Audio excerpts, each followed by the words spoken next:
Hi, hello, hello. Oh my goodness, my encoding struggles. I'm not even doing anything. Like, there's no games right now. But hello, oldies to go and to feats. How you both doing? So today is an incentive stream. So a spin the wheel was redeemed with the rigged spin, and that was for some itch.io charity bundle games. So today I'm going to check out some of them. So no 6 hours today, unfortunately, but today I do plan to have the swear jar. So I will donate depending on how much I do some swears. It gets money in the kitty. Yeah, there's some crazy stuff on itch.io. I did do a Discord poll for whether viewers would like to see like a let's try of one longer game or multiple short games like I usually do. And it was the multiple short games that won. So yeah, I get it. It gets more content in, so that's fun. Because there's just sometimes I think there's some stuff on there that I actually would like to fully play.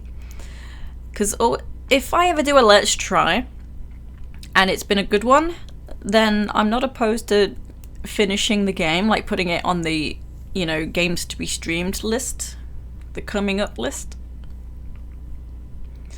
I'm sorry, I've got some skin going on here. There we go, I got it. Just a big sticky outy bit of skin that needs to go. Okay, wipe my finger.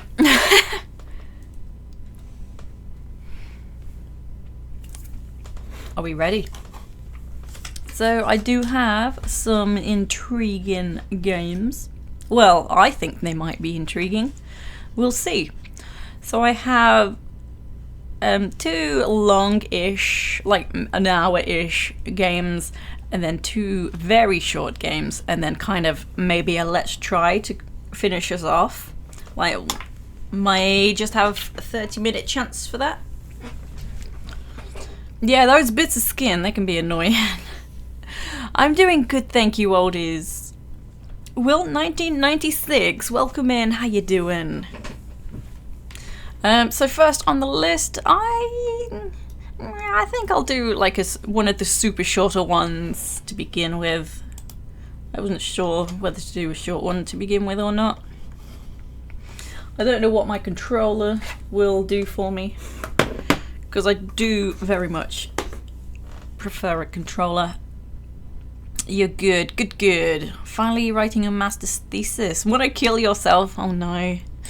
Well, I wish you luck.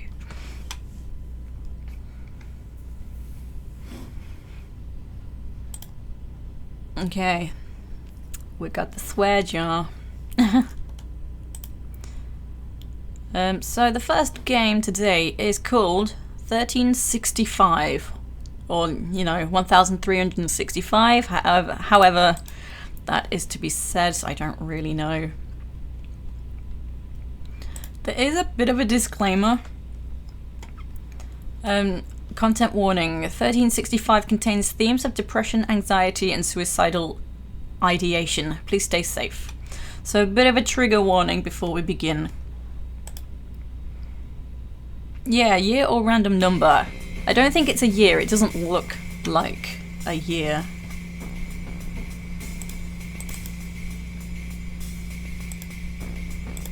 Ooh.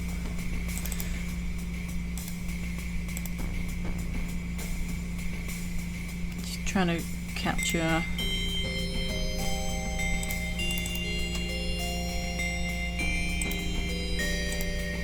There we go. Ah, the controller works.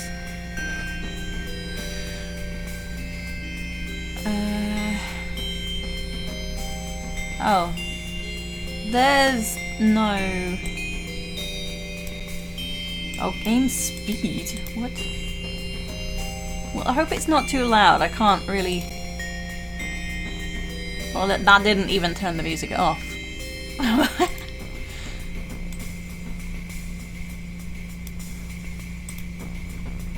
fine. There's like a heart shape in between, so that's potentially 1365, but not a year. Volume is fine. Okay, thank you. Cardis C, freshman, 2012, day 0. Ah, hello. My name is Anxiety here on your shoulder. Here on your shoulder. This is giving me anxiety. This is your first day of high school. You don't belong here. Remember how it was last year? You're just going to do everything wrong. Go back. No. Courage. Yeah, that text sound is distressing. No, well, now I can't change anything. What the hell?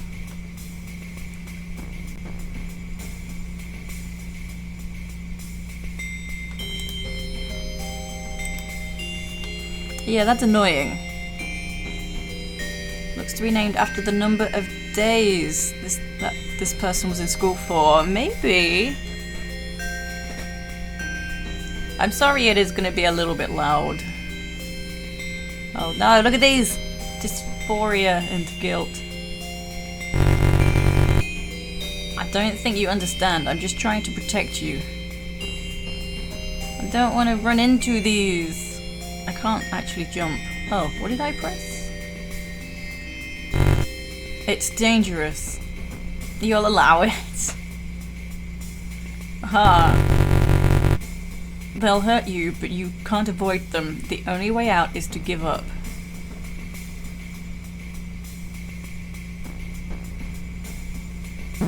No! I don't take that. You don't deserve it. Tolerance. Why won't you quit? Look, this expectation is too high. You can't possibly make it over. I can't. I don't know if I can jump. Ow. Oh yeah. No! No!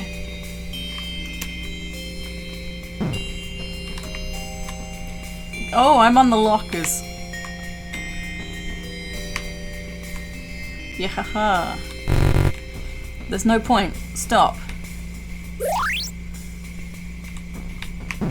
Ow.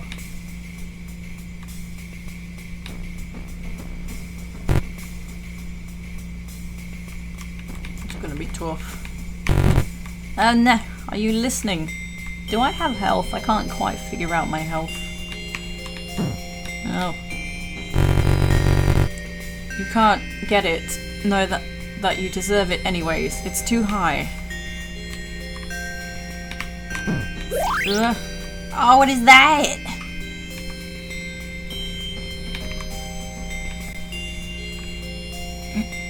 Yo! Oh my goodness. 45 years! Oh my god, vibe. Remember to hydrate with all them non-alcoholic berries. How you doing, Alexantu? GG on your 45 stream streak. You can't make those jumps. So I can't. Oh, maybe not. That's enough. You can't go any further. No. Eat apple. Eat apple. Oh my god. Oh, what is this? Insomnia is coming to get me.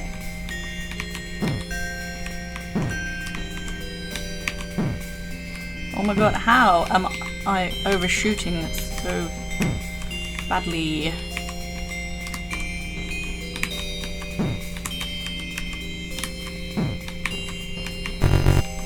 Where are you going? It's none of your business. No.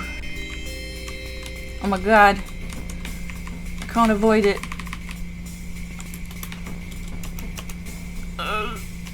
There's nothing I can do. I don't know, maybe I can go back. I don't have a knife or anything. Oh no! Oh no! I think I'm just gonna have to take it. Yep. Oh my god. Now look what you've done. This is an outrage. Let's make it up this. My health kind of went up. Passion. Did it go up? I don't understand the health system. Oh, look at the days. They're going up. Keep thinking your headphones are broken. Hello, DJ. How you doing? I know, insomnia. Dead end. Time to go home. No. Ah! You could have gotten yourself killed. Oh, what? What you gonna do? Ah. There's nothing for you here. You're not supposed to be here. You idiot. Never listening, never thinking. All this time, and all I've tried to do is help.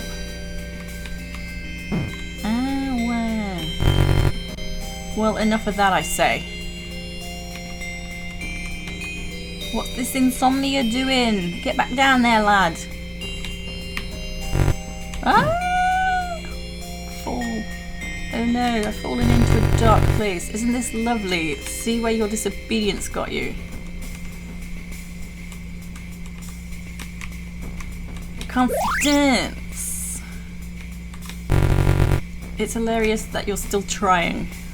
I can't jump so high. There's no way out. You did this to yourself. Alone, lost, worthless. I can't jump as high as I could. What are those hiding in the dark? They're everywhere. They're just like you, cowards, too afraid to show themselves. How fitting that a coward should meet their end to another coward. No, I think I'm done for.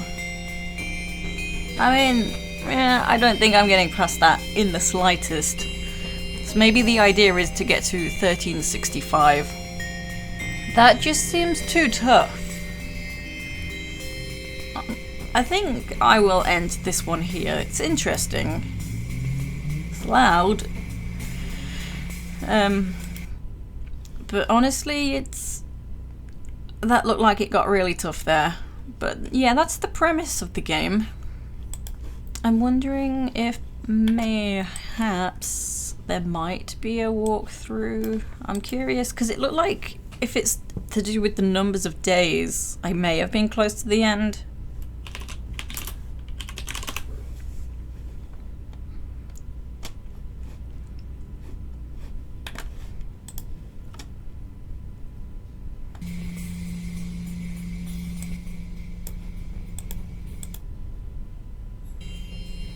I was potentially like halfway through. Maybe, maybe not. I'm not even sure. Oh yeah, I was. A bit further. Yeah, I found where I got to.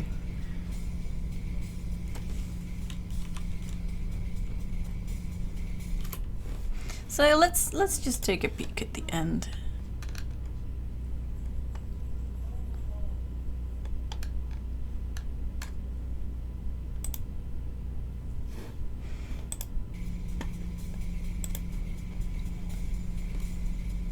Oh, they got caught there as well. Oh no, maybe not. Only a matter of time now. Yeah, there's no avoiding any of that. You actually think you can... Oh yeah, I sped it up. Oh no! No, go away. They'll win in the end. Stop. Blah blah blah. Give up already. Wouldn't it be nice to stop fighting? Wouldn't it be nice to stop trying? Wouldn't it be nice to just give in? I only wanted to protect you. I only wanted to help.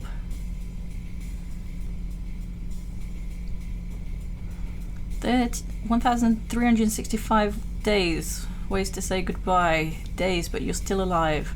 It's a wonder you made it this far. Quit while you're ahead. What are you doing? Go back. That's the game. I kind of knew I was at the end, so... Okay.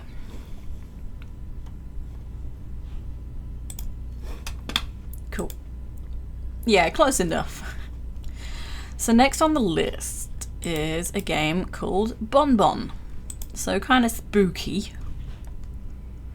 Short horror story about childhood. Even if you weren't a small child in the 80s, you've been here before. You and your friendly toys. But this new friend is something you are not yet able to understand. That sounds scary.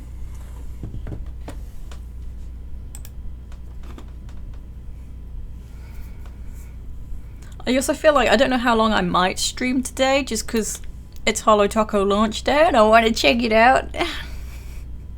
So the stream may or may not be particularly long.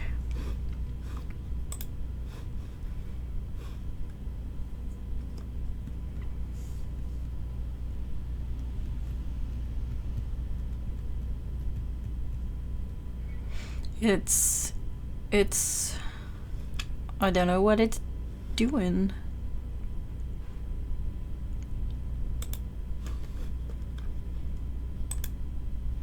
Oh, here we go.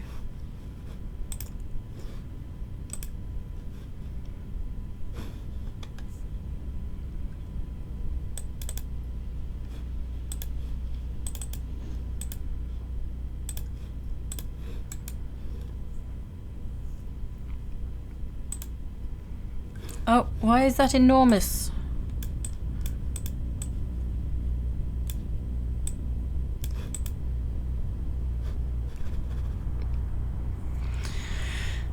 Game, hello? It's not doing anything now.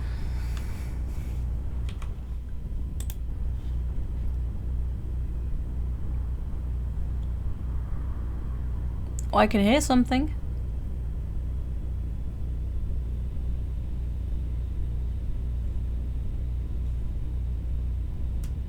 Can I hear something?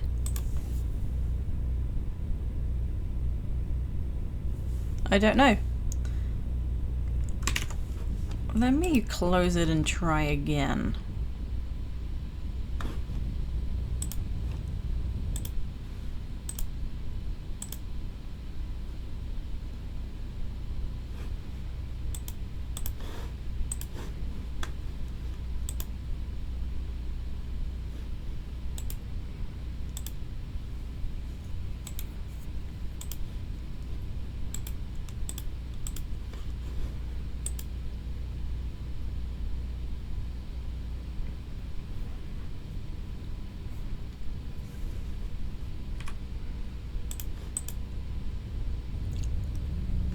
Okay.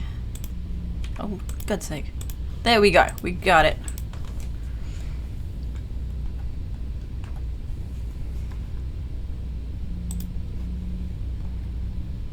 Window, no. Quality high. Resolution, brightness. Simplified fur shader.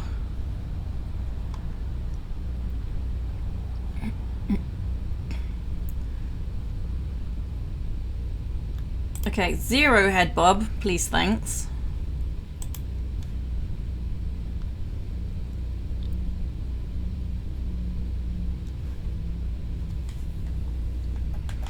Oh, there's no control support.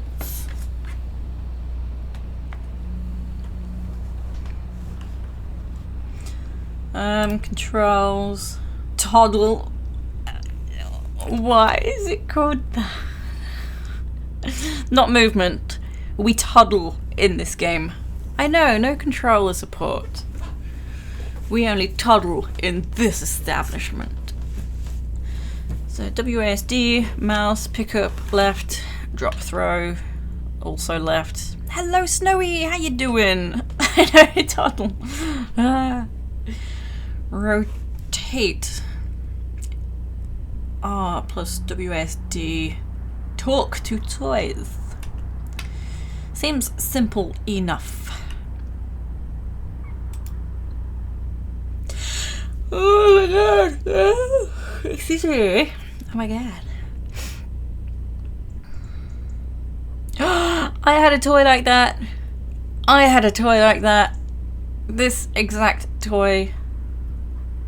And it made a noise as it went forward on its wheels. Did anyone else have this? Ah! Use the mouse or right thumbstick to look around. Hello, excuse me, there is no controller support. Play with Wobbly Dog or Woof on Wheels. Wobbly Dog. Rotate Wobbly Dog.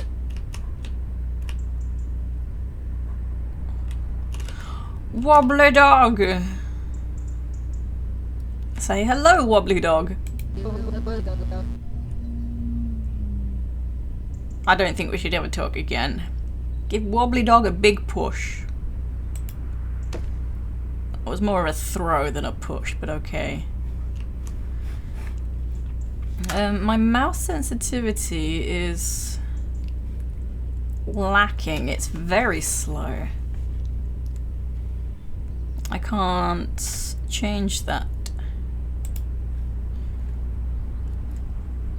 That's annoying.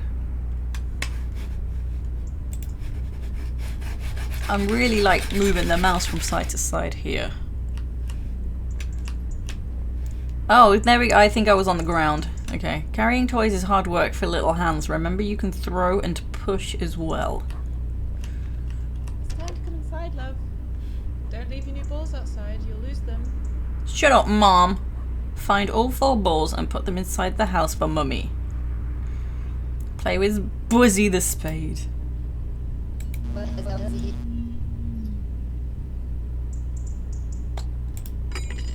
Where's me? Where are all the balls? Does this count as a ball? That's a bouncy hopper. No, that's enough. That is enough talking. Oh, you had this? I found one. Mrs. Apple. It's a little bit scary. There's another one. Can I run? No.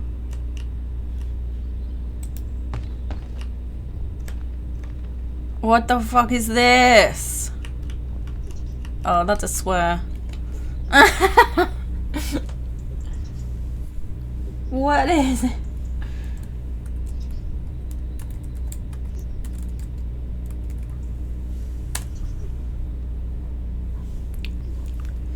Oh, it says pound. It's $1, I'll add.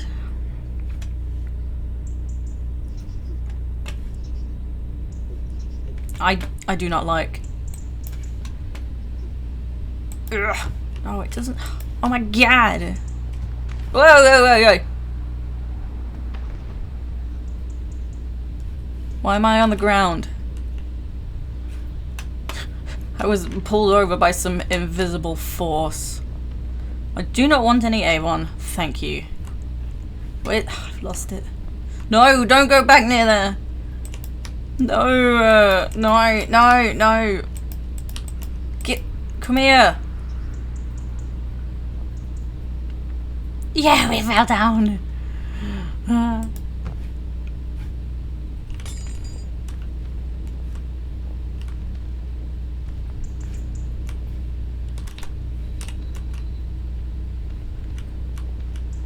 I found another one. Is this the same one that I already had? Oh my god, after a while I just really slow down. Right, stay there. Don't bounce back.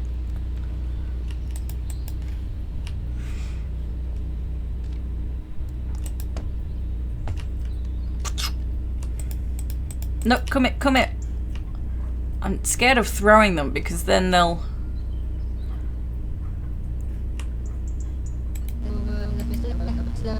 Hello, Mrs. Purple. Yeah, they have. Right, just aim for the doorway. Because I don't want it... No! Okay, thank goodness. I didn't want it to go back down there. One. Ah. Okay.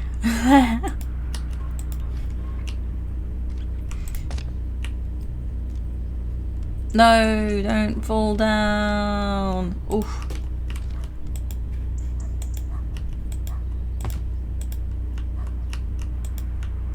I can't pick it up.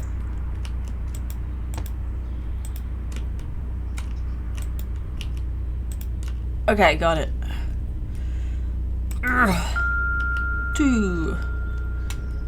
Well, there it is.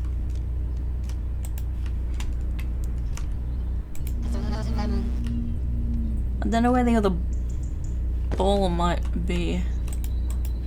Oh my god, this one is possessed.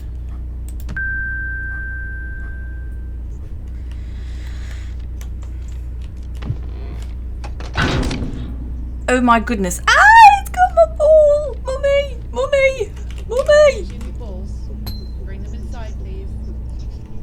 Mummy! Do something!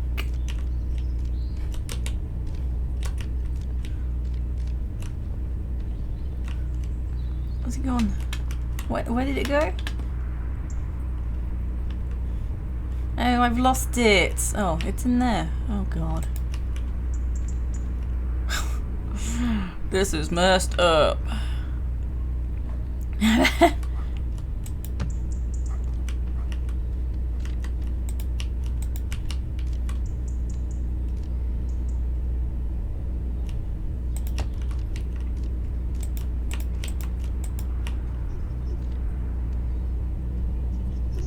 Don't look at me. Don't look at me.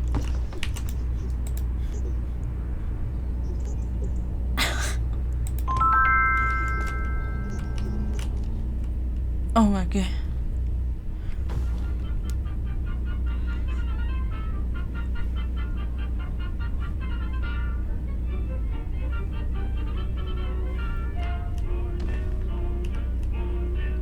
Okay, can I go anywhere? Look at this carpet. Straight out of the 70s.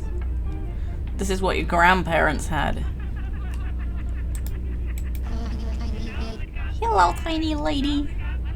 Yeah. It's nearly ready, Mum. Finish playing with your toys, then put them away. Okay. All 4 rubber rings, put them in the box for Mummy. Where's oh, this box?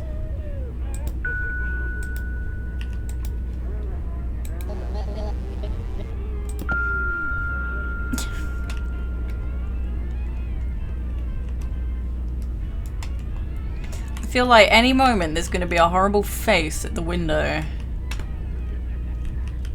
Oh, who dis? Flutterhog.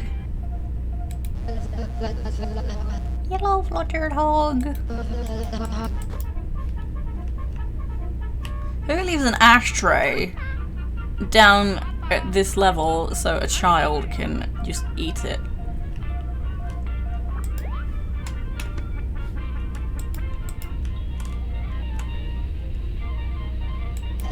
Oh, I meant to throw it. What's this? Georgie. Hiya, Georgie.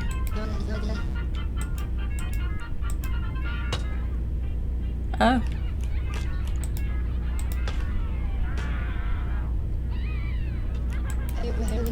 I keep talking instead of throwing by mistake. Where's the last rubber ring? Oh. I'm gonna put you in the box. You're starting to creep me out. Uh-huh. Okay, that's... No, it's... Oh, God. It's making noise. Stop it, Georgie. Play with Georgie. Oh, that's because I'm hovering over it. All 4 monster blocks. Oh.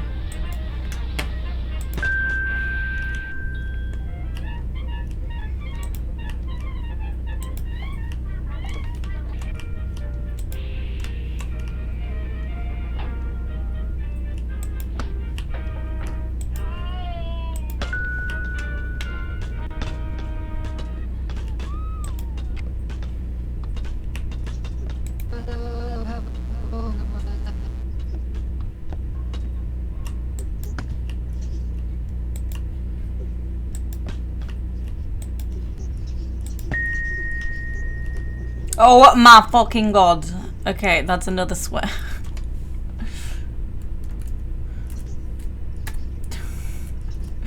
Why now? I'll only forget to add them if I don't add them now.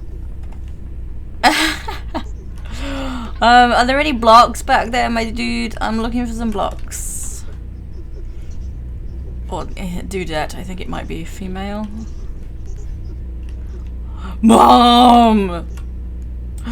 Get mom!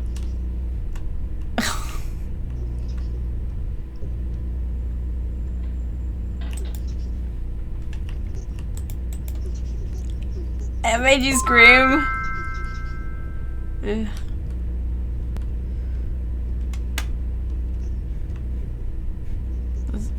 Can't find any blocks. Looking for more blocks.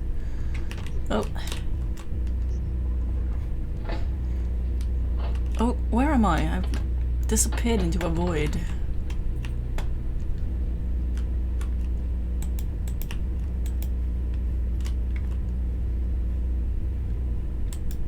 Oops. I want to... Oh my god. Put this somewhere a bit better.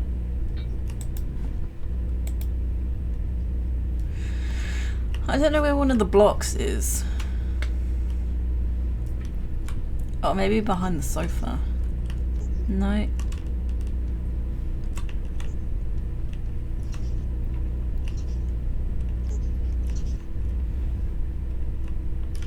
It's got one of my toys. Oh. Come on, wobbly dog. Let's get off. The heck out of here.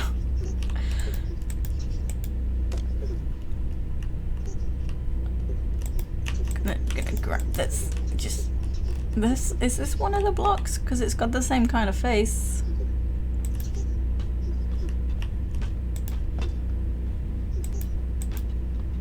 Nope. Where is the block? Give me this.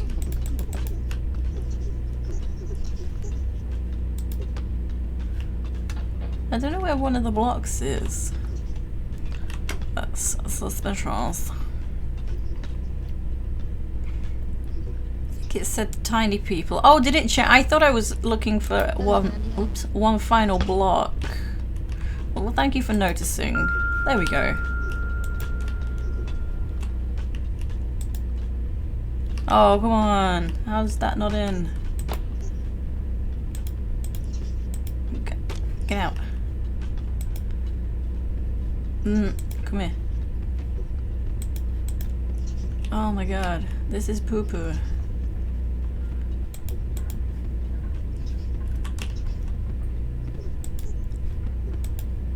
Okay, just come here. Oh, I can't pick that up. Yellow ways. Oops. Okay, everything is just in the way right now. Yeah. Okay, tiny person. Oh my goodness.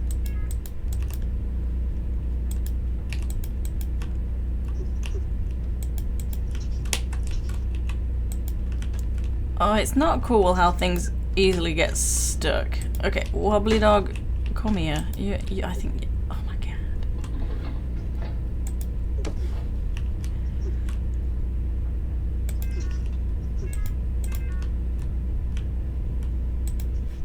Oh my god, that moving thing scared me.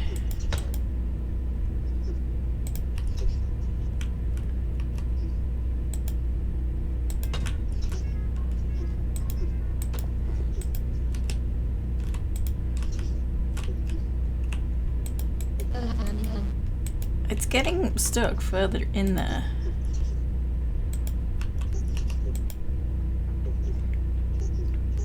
You have one of those, thought you were so clever calling it wormy.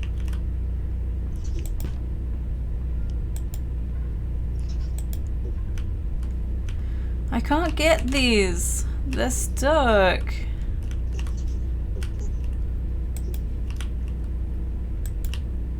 Like that one is just very stuck. Oh!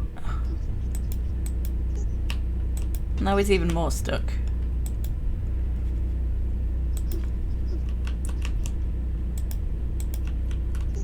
Oh, that's so annoying.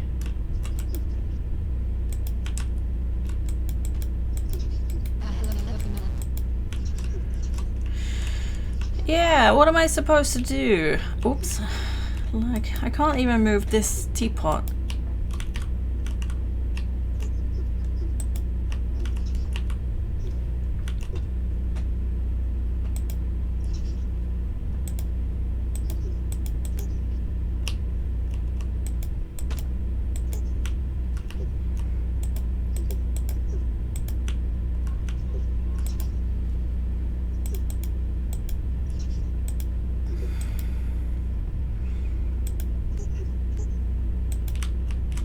Oh.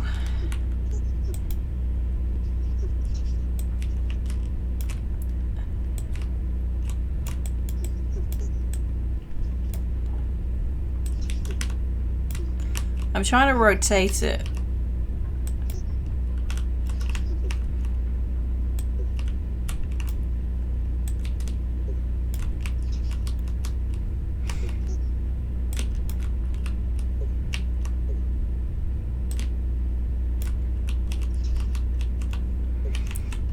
Being such a fumble fingers. Oh my god.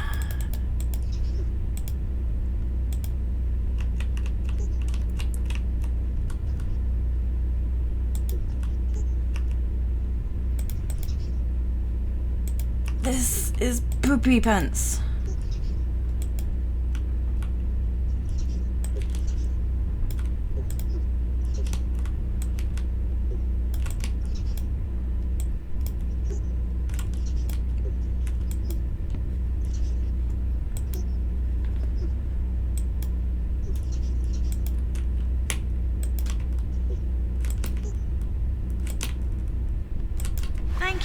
Thank you for the donation. I'm sorry. Oh, Feet's $10. Thank you so much. Shot the hot sauce. Take a big gulp. You know you want to. I know, so close. I'm trying to rotate it out of there. I don't know what I'm going to do about the one at the back.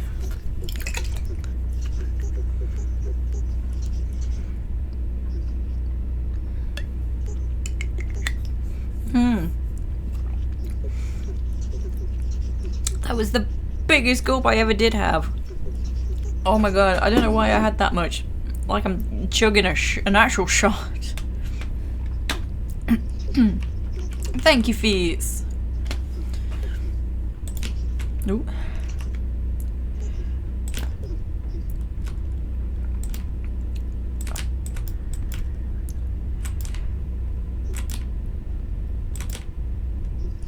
Oh my god, I got it. God damn it, get in there. Okay, and you, madam.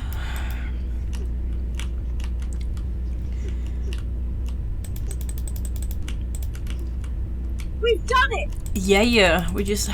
This is annoying though. Like, how is the... It's behind the box. I can't get close enough.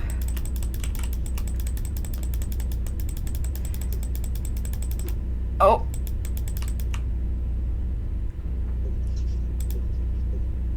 Oh my god, come here. Come here, woman. Yo. Yeah. Yo. Okay. Okay. Whew. Oh my god. I didn't really. What? What'd she say? Mama! Come on, time to tidy up. I'm trying! Don't be naughty. Look, okay, I don't know where I may have seen another tiny person. Oh my god. Did I take too long and get in trouble? Yeah. Open your eyes. Happy birthday, love. My Blow them out. birthday! 1, 2, 3. Oh, we missed one. Try again. There you go.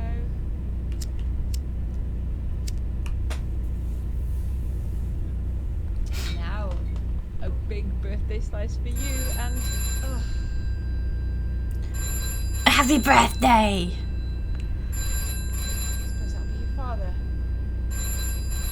Back in a minute.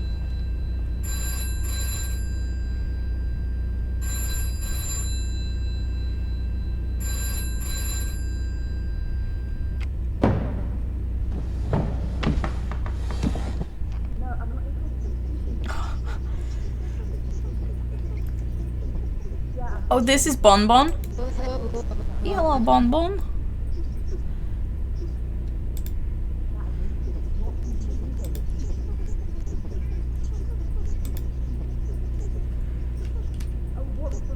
It's a very shiny cake.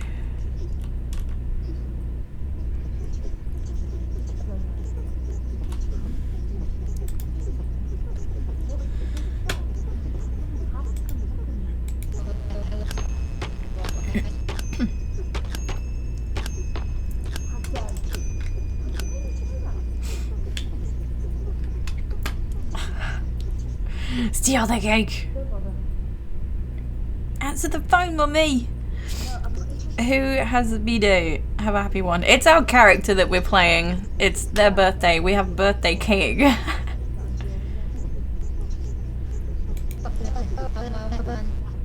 What am I supposed to be doing here?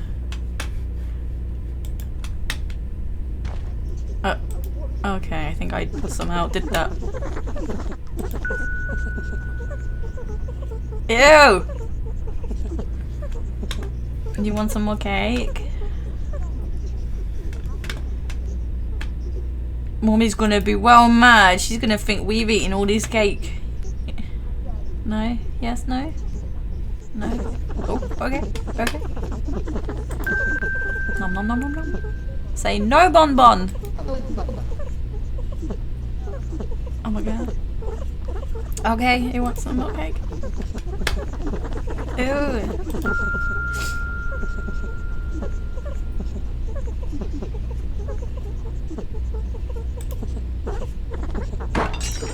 Alright! I can't do anything. Oh, yeah.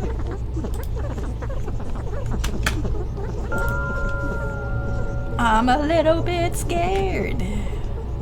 Why is there a ladder at the table? Oh, it's a chair. Yeah, I'm trying. And my bit as well, I suppose. That's, you know, that's mine. Because it's like my birthday.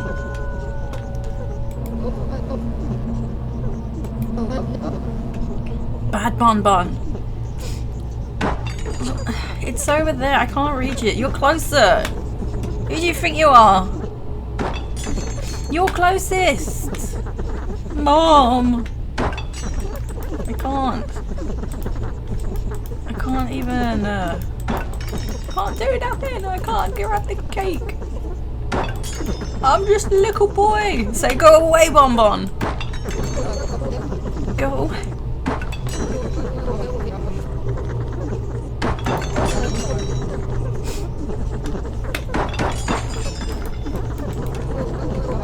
Oh God.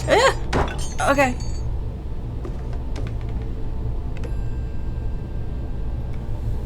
Mom's gonna be well mad. Who made all this mess? Come on, you. Yeah, Mom. Do something. She wasn't even upset. She was just, oh, you so silly.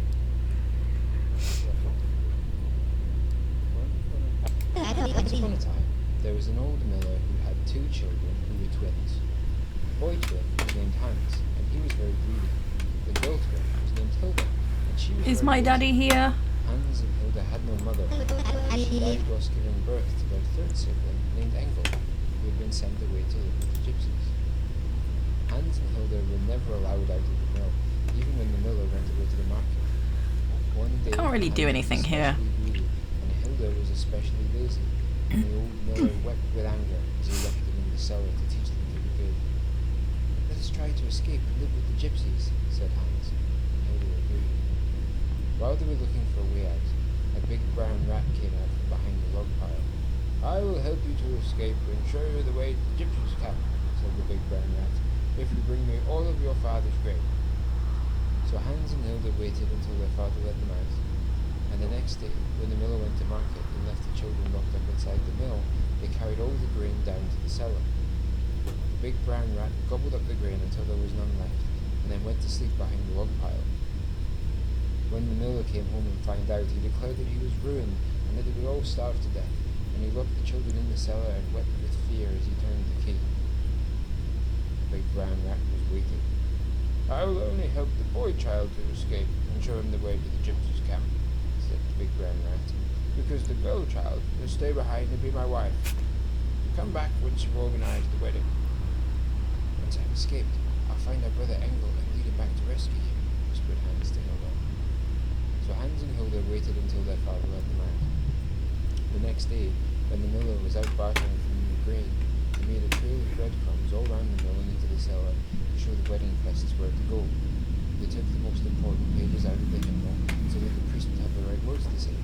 Then they stole the miller's best Sunday jacket and took it the shoulders so that it would fit Hans, and he stole their brother's wedding dress and took it the hem so that it would fit Hilda. Then she put it on, and she looked lovely, but when the miller returned from market and saw them dressed up in the wedding clothes, he wept with shame as he beat them and threw them both into the cellar once more. The wedding guests were already assembled. There were mice and voles and stoats in the congregation.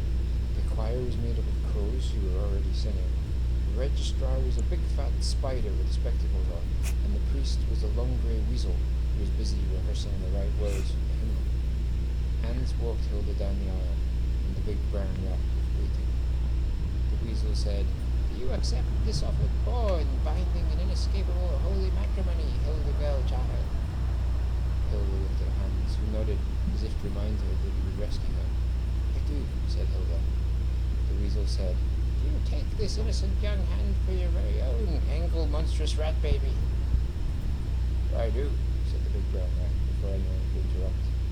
"Then I pronounce you man and wife," squeaked the weasel as quick as he could, and in a flash all the wedding party scattered and Hans and Hilda were left alone with the big brown rat.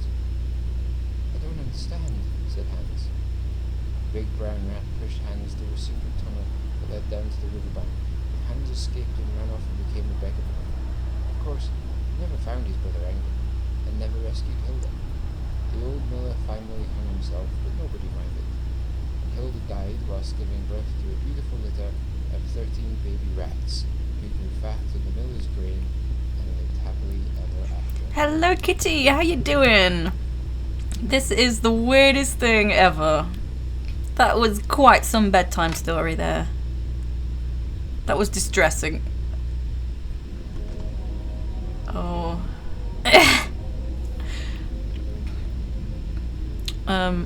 Yep, kinda scared. Glowy worm! Oh, glowy worm! Light bug.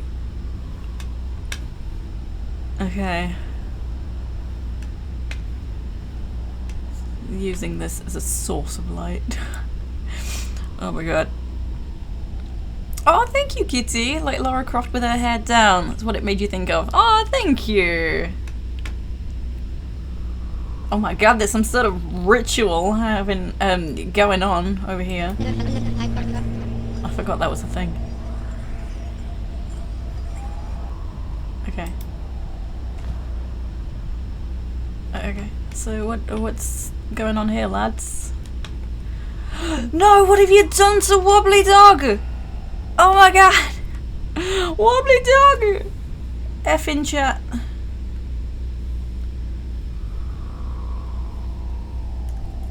Oh no, come here. What's happened?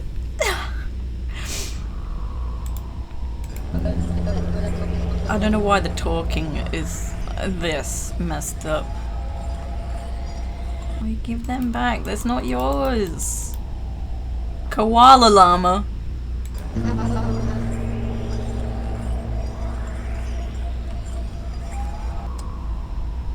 Rhinodile. Kangaphant. And that's Flutterhug. Oh my god, what have you done? He was my favourite. Oh, the door's open. Oh my god.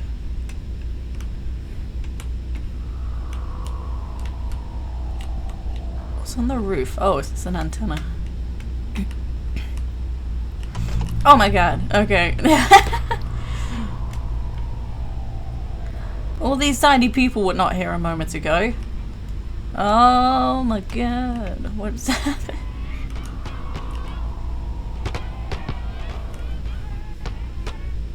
They're all looking at me. Ah! They're following me!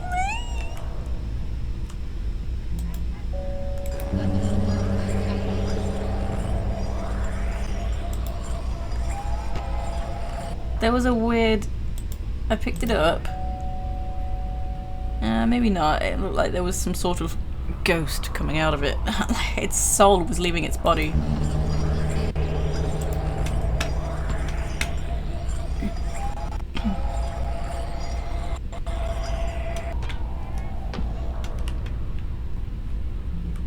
I can't fit through there.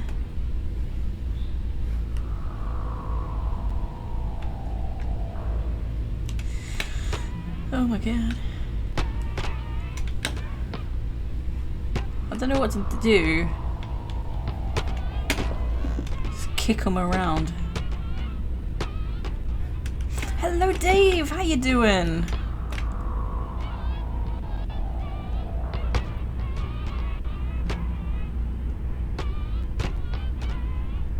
Who's this? It's Wobbly Dog! Is you okay?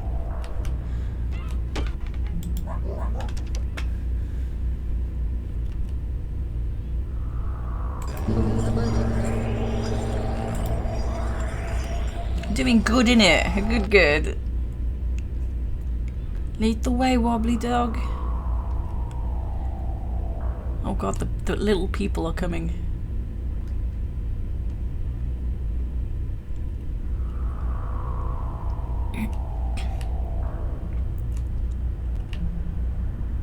I think Wobbly Dog left. Oh my god. What is that? Mom! I think I'm gonna have to go.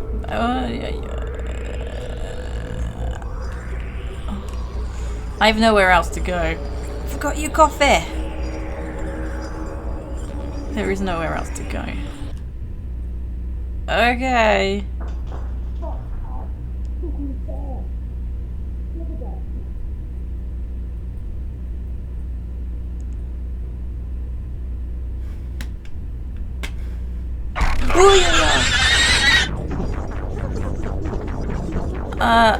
No thank you. No thank you. I don't want any Avon. No thank you. I can't run that fast, I've got little legs. Time to hide under the bed, oh my god.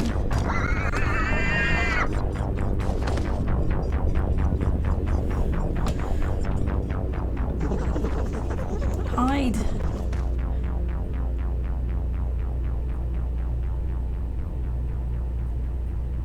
Yeah, definitely time to hide under the bed. I mean, it absolutely saw us hiding under the bed. I mean, where am I going now? Don't you break my bed.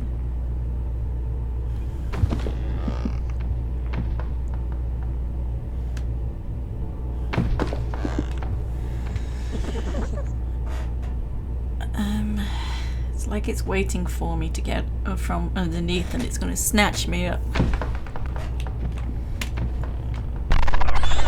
No, go away. I'm trying to go back. Okay. It's okay, love. Mommy's here.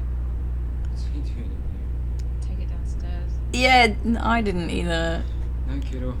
Happy birthday. Good night, love. Yeah, get away. Get away.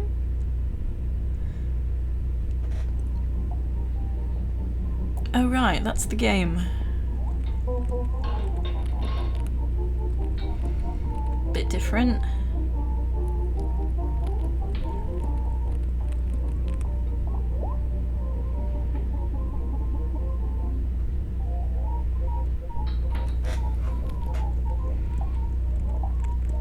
Yeah, that was pretty interesting. Like the idea of a story getting into a kid's head. What was that starring Bonbon?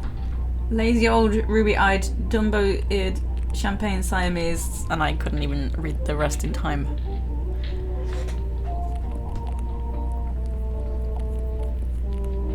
Yeah. I mean, this rat here has a funny face anyway. It's just not right.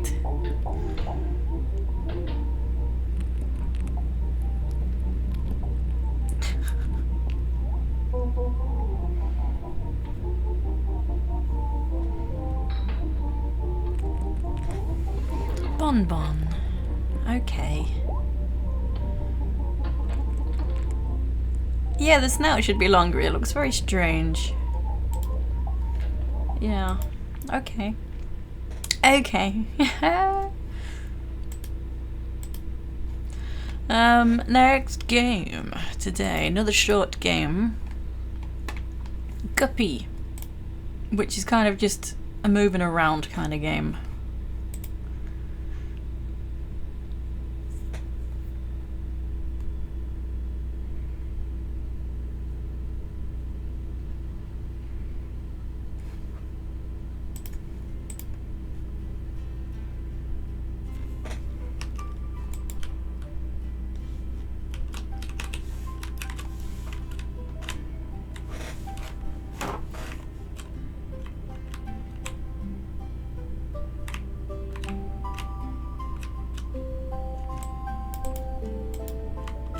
How do I go for? I can do left and right, but I can't go forward. Oh, I have to keep on the left and right. That's annoying. Right, sorry. I forgot to do capture.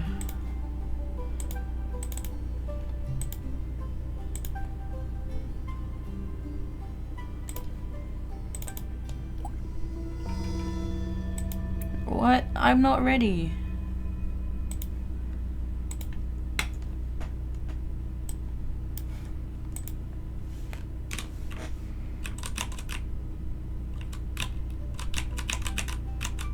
This is very hard to control. I'm just like spamming the left and right. That gets my speed up. Oh my god.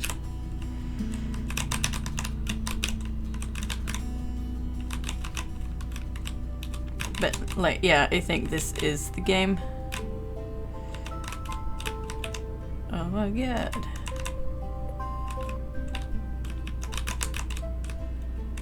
No.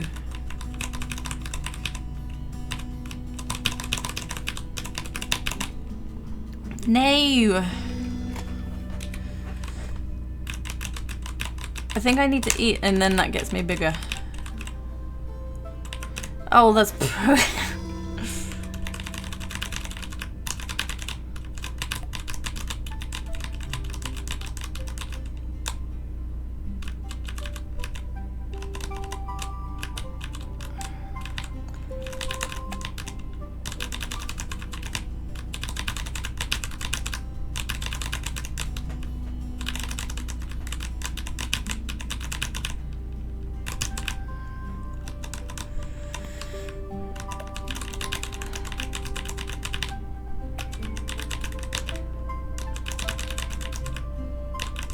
nope.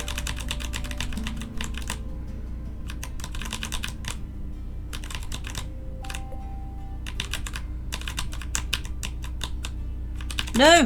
Oh, that came out of nowhere. Thank you. Thank you for the donation. Yeah.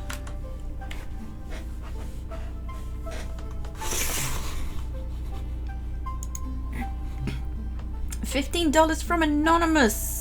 Incentive, bring back Yonder Cloudcatcher Chronicles 1.5 hours during an incentive stream. Thank you, thank you. Yeah, I kind of, I forgot to add that straight away, so that was a last minute addition. Thank you so much. Oh my goodness, so where are we at?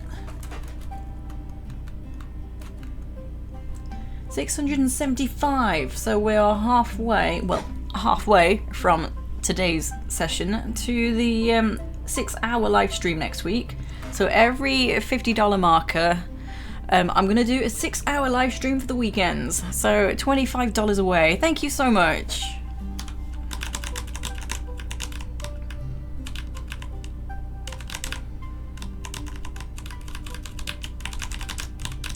I don't know what's with the bubbles.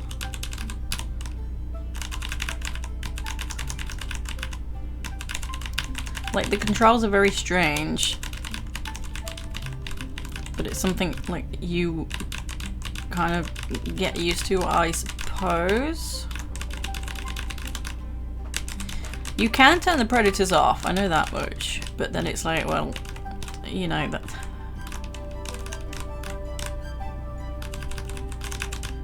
Oh my god.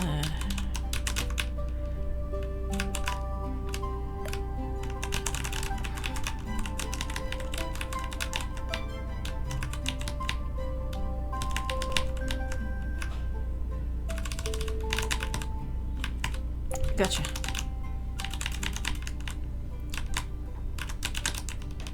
No!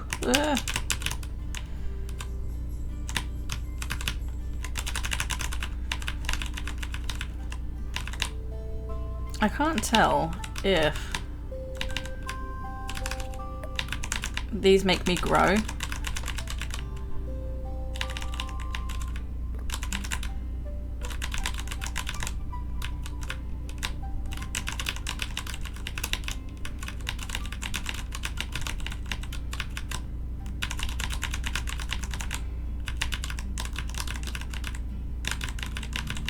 I just saw it there. Come on, come on. Yeah. Okay, this is... Oh my god, I'm stuck. Yeah, this is the highest score so far.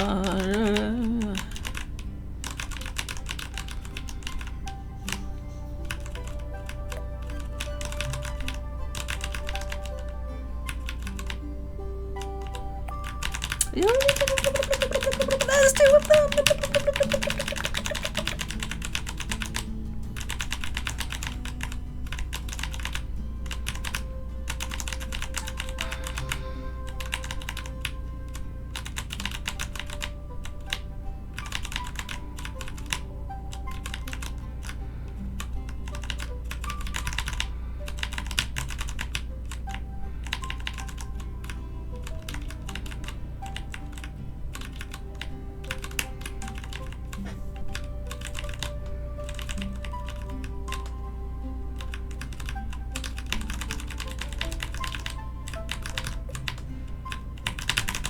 Dang it.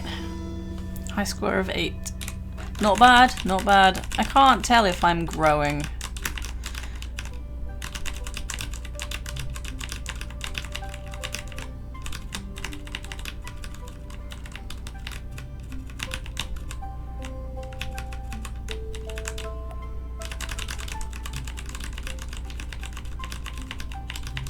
Oh my god, that was suddenly very close.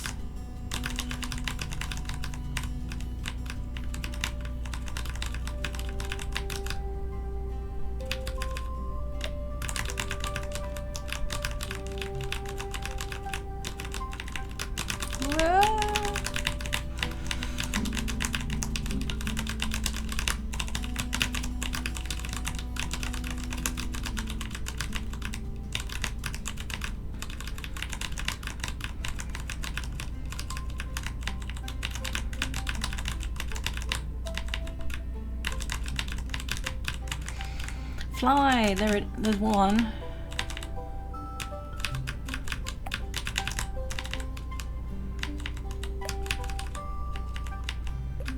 Nice. Woo!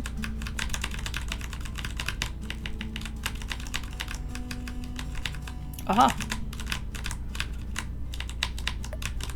6.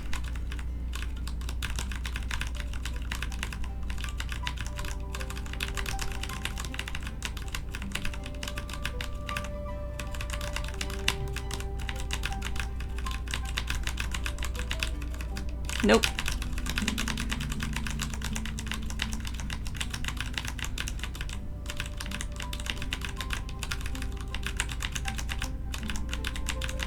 Oh, found one. 7,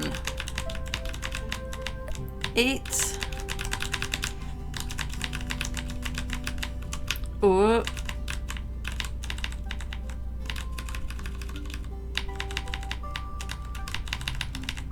9. That's the record. No.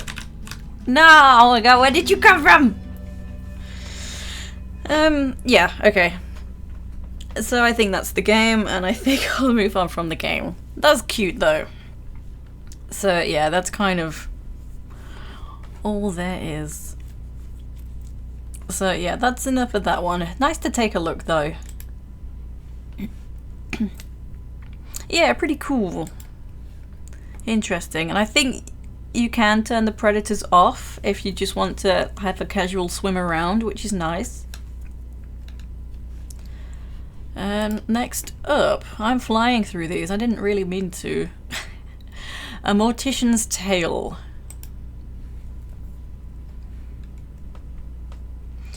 A story-driven death-positive video game where you play as a mortician tasked with running a funeral home.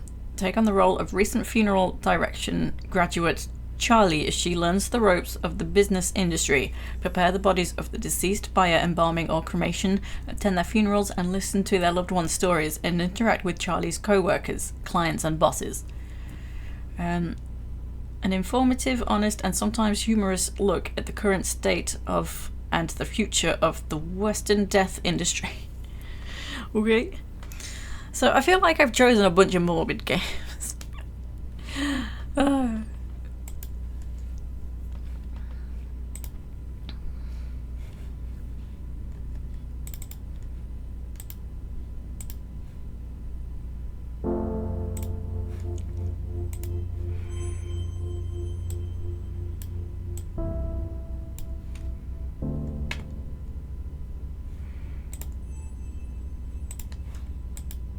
Okay.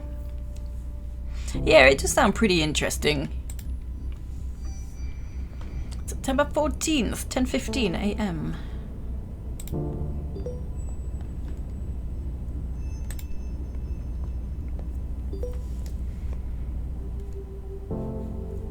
Hello and welcome to our new funeral director.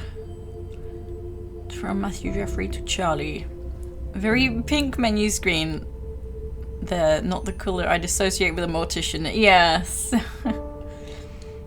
Welcome, Charlie. Nice to meet you. My name's Matthew, and I'm mainly going to be the man who delivers the bodies to you and helps with some of the more heavy lifting. Ever hear that joke about a hearse driver? I'll tell it to you when I come by in a bit. Looking forward to working together. I think I'll enjoy working here. Amy is a sweetheart, but she runs a tight ship. Nothing you can't handle, I'm sure. She wouldn't have hired you otherwise. Excuse me. Cheers and good luck. Matthew J. Funeral Director. Rose and Daughter's Funeral Home. Oh. From Amy Rose. Hello everyone, I'd like to take this opportunity to introduce our new funeral director, Charlotte, or Charlie as she told me she likes to be referred to. Charlie is a recent graduate who came highly recommended and is eager to begin her career with us at Rose and Daughter's Funeral Home. Please take the time to make Charlie feel at home within our little family. We'll have a nice catered lunch this afternoon so we can all get to know each other a little better as well. Sincerely, Amy Rose.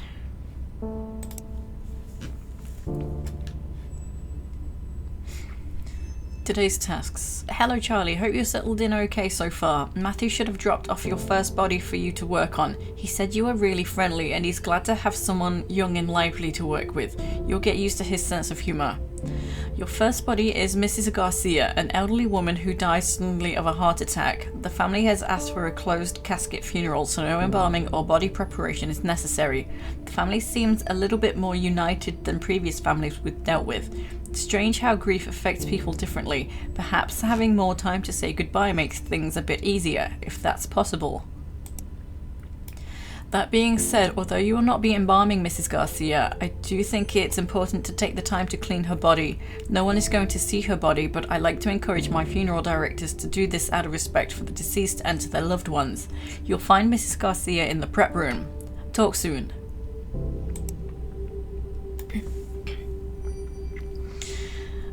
Why is it to? Oh, to Mia. Okay, that's obviously another family member. I thought it was being sent to Mrs. Garcia. I was thinking, oh, but she did. Dear Mia, of course we'll happily oblige your request for no embalming and for a closed casket. I'll ensure our funeral director receives your request. We're happy to be with Rose and daughters for Mother's funeral. We understand that there are usually procedures that must be followed in these situations, but if you could kindly not embalm my mother, that would greatly appreciated, and we will proceed with a closed casket for the service. I just know she wouldn't have wanted her death to have any negative impact on the environment, and since she fought so hard to beat her heart disease and to live healthily, it would be a shame to have her final moments to be counted to the way she lived. Thank you for everything you can do to help us in this matter. Should I read everything?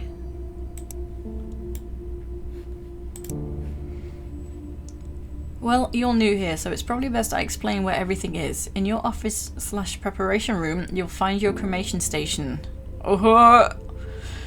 Cremulator station, embalming station, and obviously, since you're reading this email, your desk and computer area.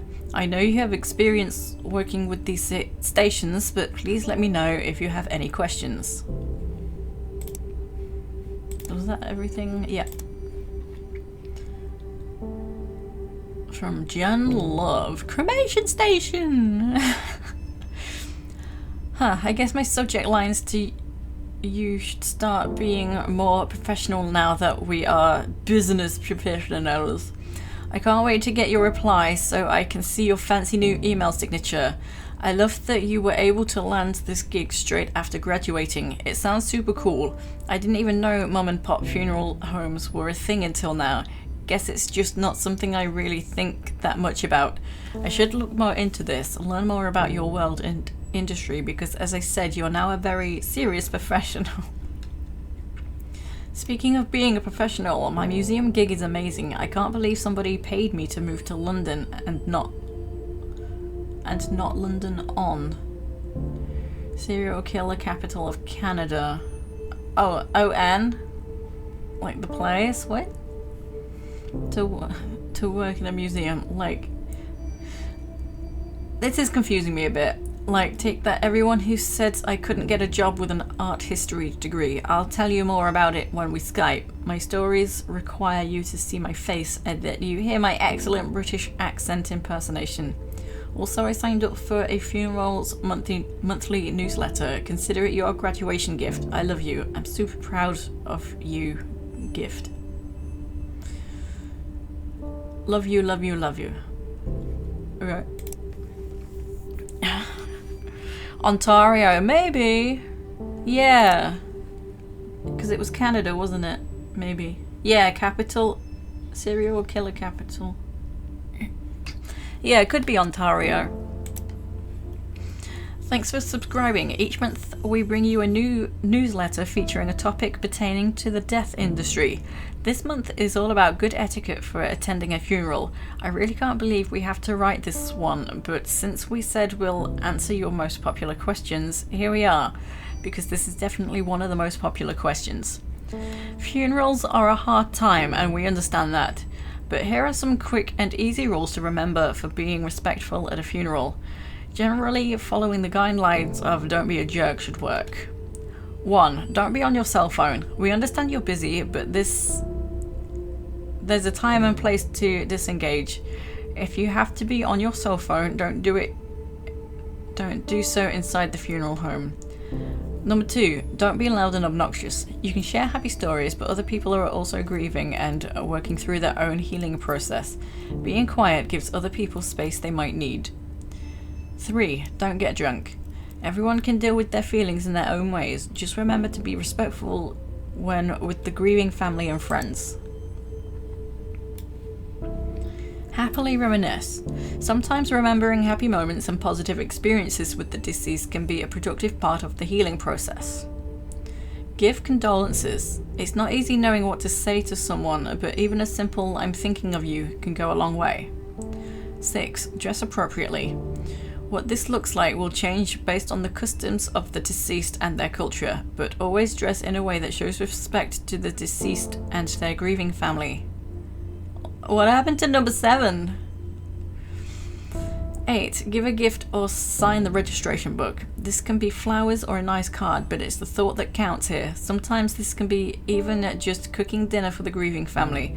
Anything that shows you care and want to help them through the healing process is what matters here. Be kind and helpful.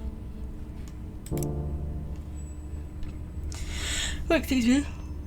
Oh my goodness. Okay. I don't really want to read all that. What? I just read all the stuff. Do I have to reply to... Reply with an auto response? Okay.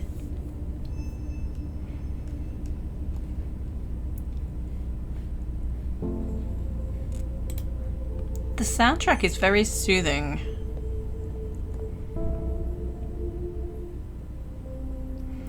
This is the prep room where you will prepare bodies for burials and viewing. Yeah, not quite what I was expecting. Because the family has requested a closed casket ceremony with no embalming, you are just going to clean the body. Click on the sponge and drag it over the body to clean it. Just... Okay, I do hold down the mouse.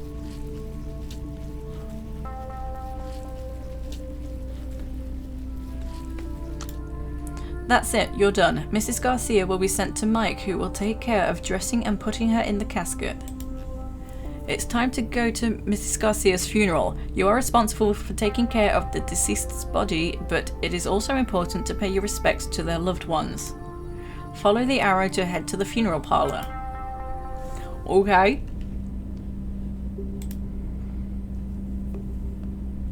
Looking like Wednesday Addams.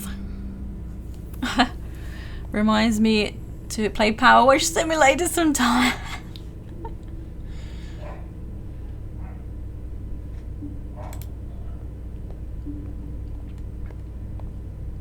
Yeah, I heard the family specifically said no embalming. I thought it was mandatory, like required by law, but I guess not.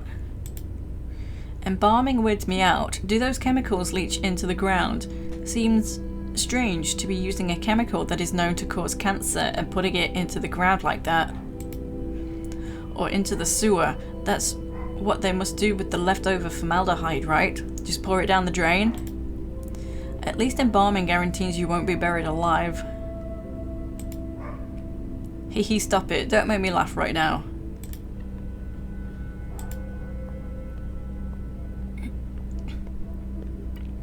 She would have hated these paintings. She was so particular. Yeah, at least she doesn't have to see them, I guess. That's... yeah, I guess.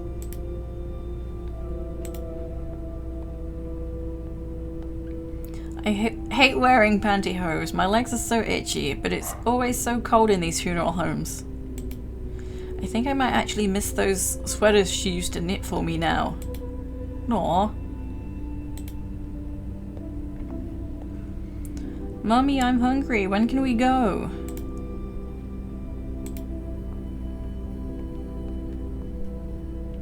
We usually don't small talk a lot at these things. At least that's what I was always taught.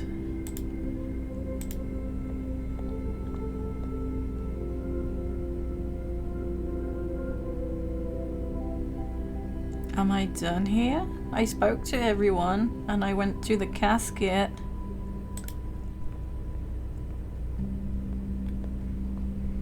Everything was a very one-sided conversation though. October 11th, 10:09 AM.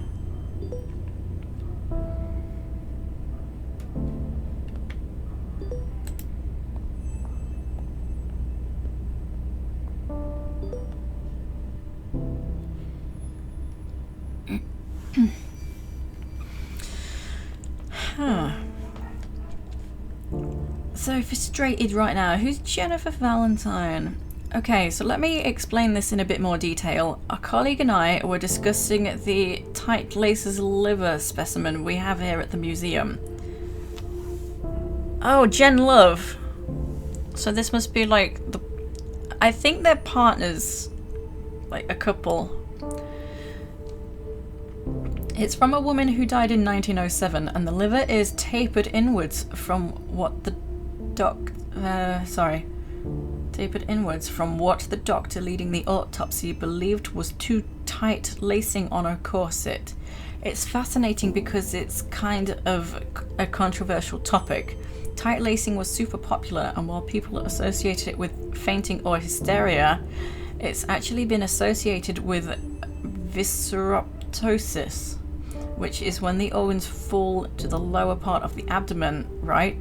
Which is super unsettling, but can also be caused by being pregnant. So, too long didn't read. Corsets probably messed up some bones, but likely didn't do this kind of internal organ damage. And I'm tired of the condescension about my wardrobe that also implies I don't know what I'm doing. These are the kinds of things I specifically research, and yet I'm treated like I know nothing about. I'm having a day, Charlie. Aww.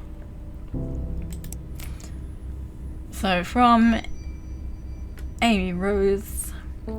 Hi Charlie, here are the instructions for your next body. You did a remarkable job on the first one. The family was very happy with you. No small feat, of course. Pleasing a grieving family isn't exactly the most comfortable of jobs.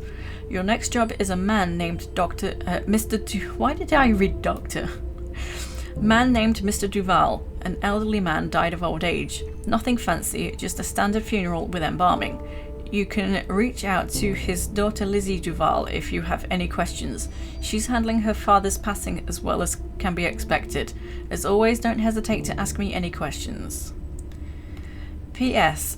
Charlie dear, please remember to wear proper embalming gear. Formaldehyde is extremely dangerous. I know I don't need to tell you, but my maternal instincts are hard to ignore. I promise I won't mother you too much. Well, just a little. Ask Matthew, he knows. Okay, so let me see these as well. Just passing this message along. Thanks for the hard work, Charlie. Hi Amy, please pass along our deepest thanks to you and your staff for the wonderful job they did with our mother's funeral. It was really lovely. Our family so rarely gets together. It was nice seeing everyone come out for such a beautiful service. My son never gets to see his family. Also, it was incredibly kind of you to let us bring our own food in. Getting to share home-cooked meals, sharing stories, being there together. It meant a lot. So what I'm saying is, it was nice for everyone to be there like that, together in that way, and I know how much of that was due to the work of your staff, especially your funeral director. Thank you for making this difficult time much easier for us all. Best, Mia.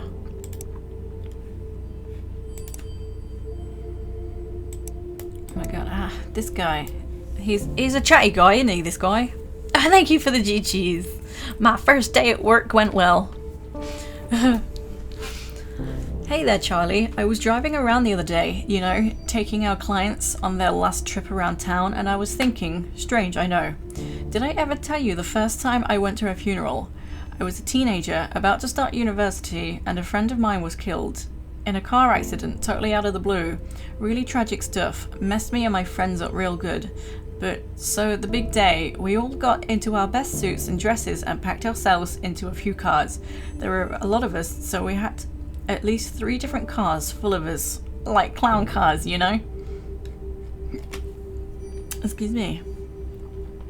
While we're in the procession going to the cemetery, somebody in our car got a phone call from the friend in a different car. Turns out some asshat driver who doesn't know to not get in the way of procession drove through the intersection, smashed straight into our friend's car. Nobody was hurt, thank God, but can you imagine getting that call? Anyway, one of my friends in the same car as me, the one who got the phone call, hung up and started laughing. Just laughing her ass off in that way that makes you not sure if they're really just crying or they've gone fully off the deep end. And she laughed, and then we all started giggling because, like, go figure, life is messed up sometimes, you know? There's no moral, no point to that story, I guess. I just remembered that story and wanted to tell you, because we work with death all the time, and I still sometimes get caught off guard by what that actually means. Oh, before you get any ideas, that has nothing to do with why I became a funeral director. That decision came totally later and is nothing unremarkable. Somebody has to do it, and I have a strong stomach, so why not? I'll see you in a bit, Charlie. Matthew J. There's a lot of reading. I guess you don't have to read these, but I always think it's nice to read notes and stuff in games. What to wear when you're attending a funeral from a different culture. We all know everyone wants to be respectful at funerals. Don't talk too loudly, be kind, smile, and refrain from making inappropriate jokes, at least around the grieving family. Hey, some people do need a little bit of a pick-me-up during such hard times. Who are we to judge? And a big part of that is knowing what to wear. Roman Catholic funerals tend to lean more to the formal black attire rule, and it works for us. Did you know this goes back to the days of the Roman Empire, where people would wear black as a symbol of mourning? Black isn't universally the symbol of mourning, though, and if you're attending a funeral that is from a culture that is not your own, it's important to understand this. Some colours have different meanings, and despite your best intentions, the wrong choice could mean accidental offence. For example, in Hinduism and in Chinese cultures, white is a typical colour for the funerals. For Islam, though, it is less about the colour you are wearing and more about how modestly you are dressed. Refrain from wearing any elaborate jewellery and be respectful of your behaviour. For Sikh funerals, the colour of the clothing isn't as important as dressing modestly and being able to appropriately sit cross-legged. Actually, being respectful is just the #1 rule for any funeral, no matter what, really. Remember that, and please don't hesitate to ask what is and isn't appropriate to wear.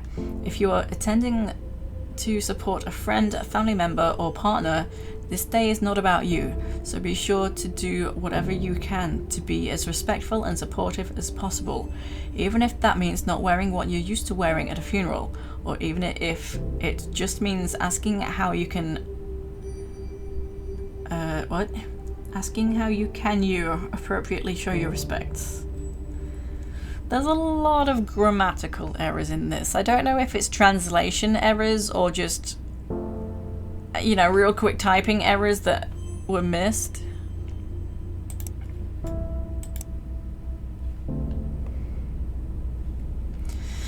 Okay, oh, I got my coffee. That'll have to wait. We're busy.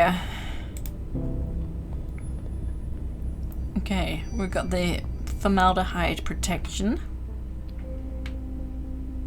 Yeah, that's fair. There is a lot of text to proofread.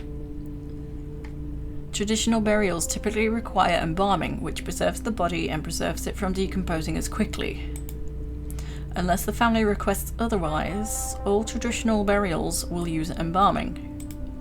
Let's start by cleaning the body. Clean, clean, clean, squeaky clean. This was a hairy guy. Click on the razor and drag it over the body to shave it. Sorry, my dude. I never knew that you would end up having to shave a cadaver. Yeah, still should have been done. In order to break rigor mortis, you will have to massage the body. Click and drag over the body to massage it.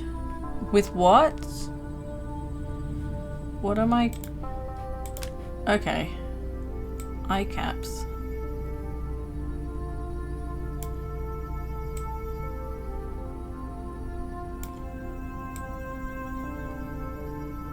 Interesting.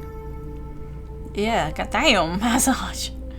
The eyeballs deflate once the body starts decomposing. Click and drag an eye cap into each socket to give it shape.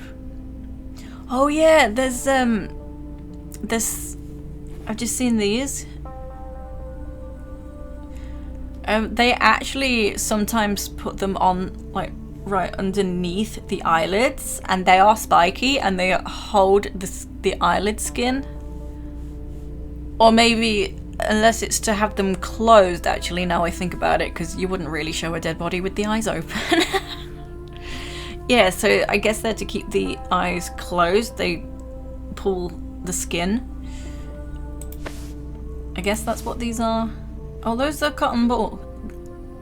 No, those are eye caps. Oh yeah, one each. There we go. Keep them closed. To keep the eyes shut, you will need to glue them. Click and drag glue on each eye to shut it.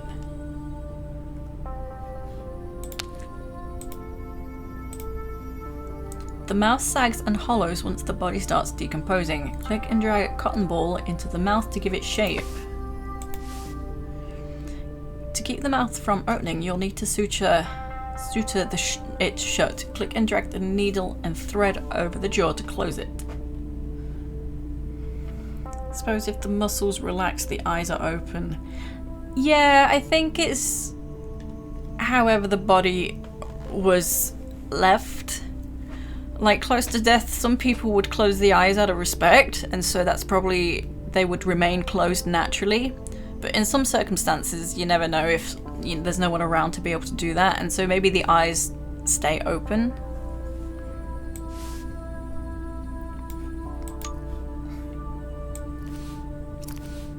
Fascinating stuff, Death, isn't it? Click and drag the lotion over the body to moisturize it. This prevents the skin from drying out. Yeah, I've never really thought about it before, to be honest.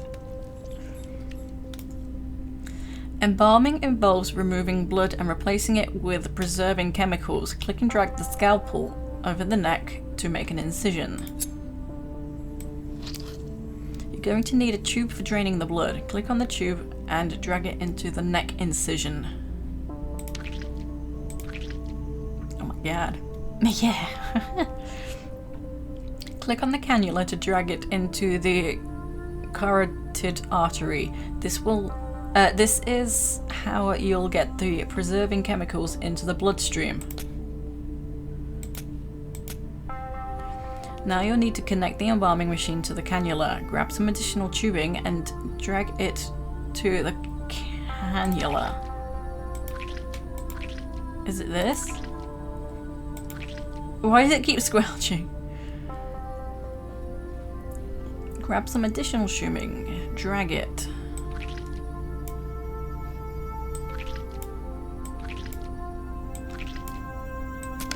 Oh, do I need this? I don't know where I'm dragging this from. There we go. Don't know what it did.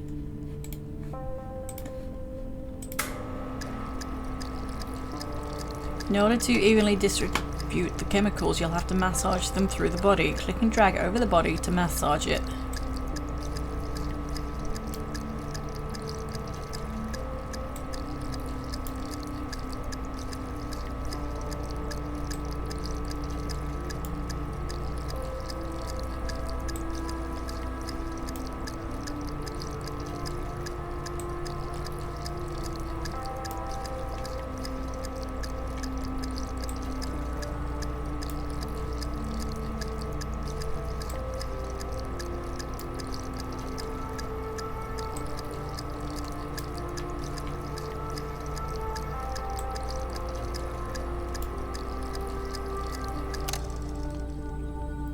Great, now let's sew up that incision. Click and drag the needle and thread over the incision to close it.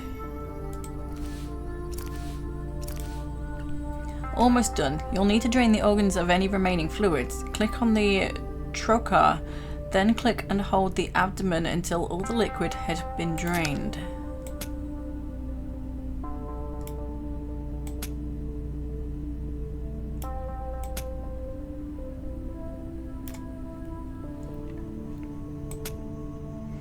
Oh.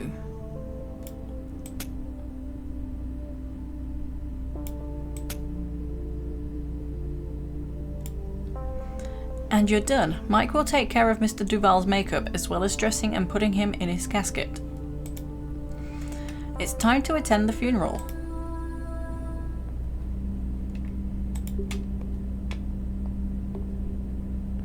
This is a very unusual kind of game. I thought it would... I don't know, it's just very somber and simple and laid back. And I was expecting kind of like... Do you remember Death's Life that I played? Like a lot of thinking and doing a lot more with the bodies. Maybe there's more to come, but I wasn't expecting like the interacting bit.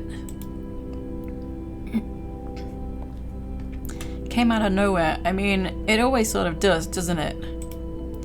Yeah, 1 minute you're laughing, having fun, and then the next, poof, that person is gone. Just like, gone. Yeah, it's weird to think about for too long, like staring at the sun. I start to feel all fuzzy when I think about it. So weird how our bodies just stop working like that. Yeah, it's out there, but suppose it's kind of a more realistic of day-to-day mortician stuff. Yeah! Yeah.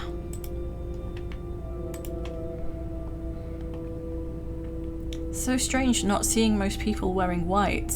Oh, interesting.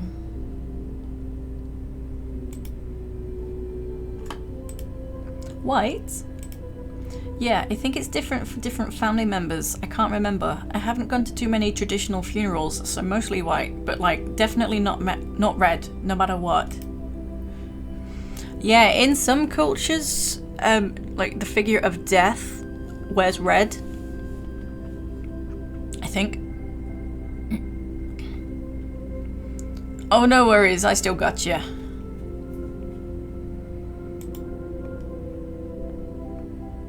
He always wanted to take his grandkids to the park, play catch. He loved playing catch. He threw a mean curveball, that's for sure. Aw, little Timmy in the corner, humming to himself. Aw.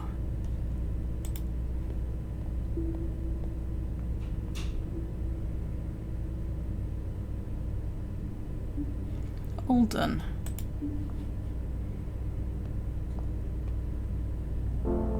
December 2nd, 10:22 a.m.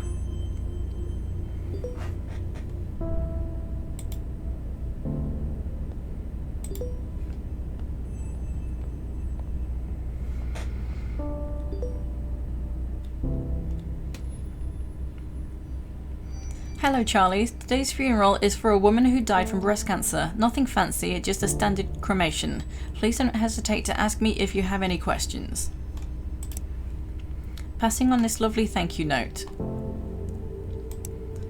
Hi Amy, thank you for the wonderful evening you and your staff put together for my father's funeral. He wasn't always an easy man to get along with, but I'm glad to have seen him off in such a kind way. Thank you, Lizzie. Oh my god, Jenny, that's a long email, Jen. Please chill with your emails. Meet cutes for death positive cuties. What? Charlie, I was doing some reading. I know you hate when I try to give you dating advice, but hear me out. There's this dating site that's specifically for people working in the death industry. Okay, so maybe I'm a little worried for you. You haven't mentioned anybody new since the breakup of 2014 that we will never speak of again after this moment. No. But you're always saying how tired you get of people being scared to ask about your day, so maybe meeting somebody in the industry isn't the worst idea. So maybe, okay, maybe they're not like lovers, maybe they're friends. I think I misunderstood. Just promise me you'll consider it, okay? It's harder for me to make sure you're seeing sunlight when I'm all the way across the ocean. I know you look like a babe with pale skin and witchy gothy aesthetics, super hot right now, but vitamin D is still a good thing. Mom ran over. I'm going to try it out because turns out people get super scared off when you tell them you work in a museum filled with dead bodies. Do you know how not interesting other people find teratomas? Charlie, I didn't know we were this weird to outside people. I've been spoiled by having a best friend who is as much of a weirdo as I am. Miss you. Let's grab a bottle of wine for our next Skype date. You say a date? A date? Or are they calling it a date just for like no reason? P.S. If you sign up for Dead Meat, isn't that the best name for a death industry dating website? Tinder rules applies. You have to like me if you come across my profile or whatever. I'm not sure how it works just yet though.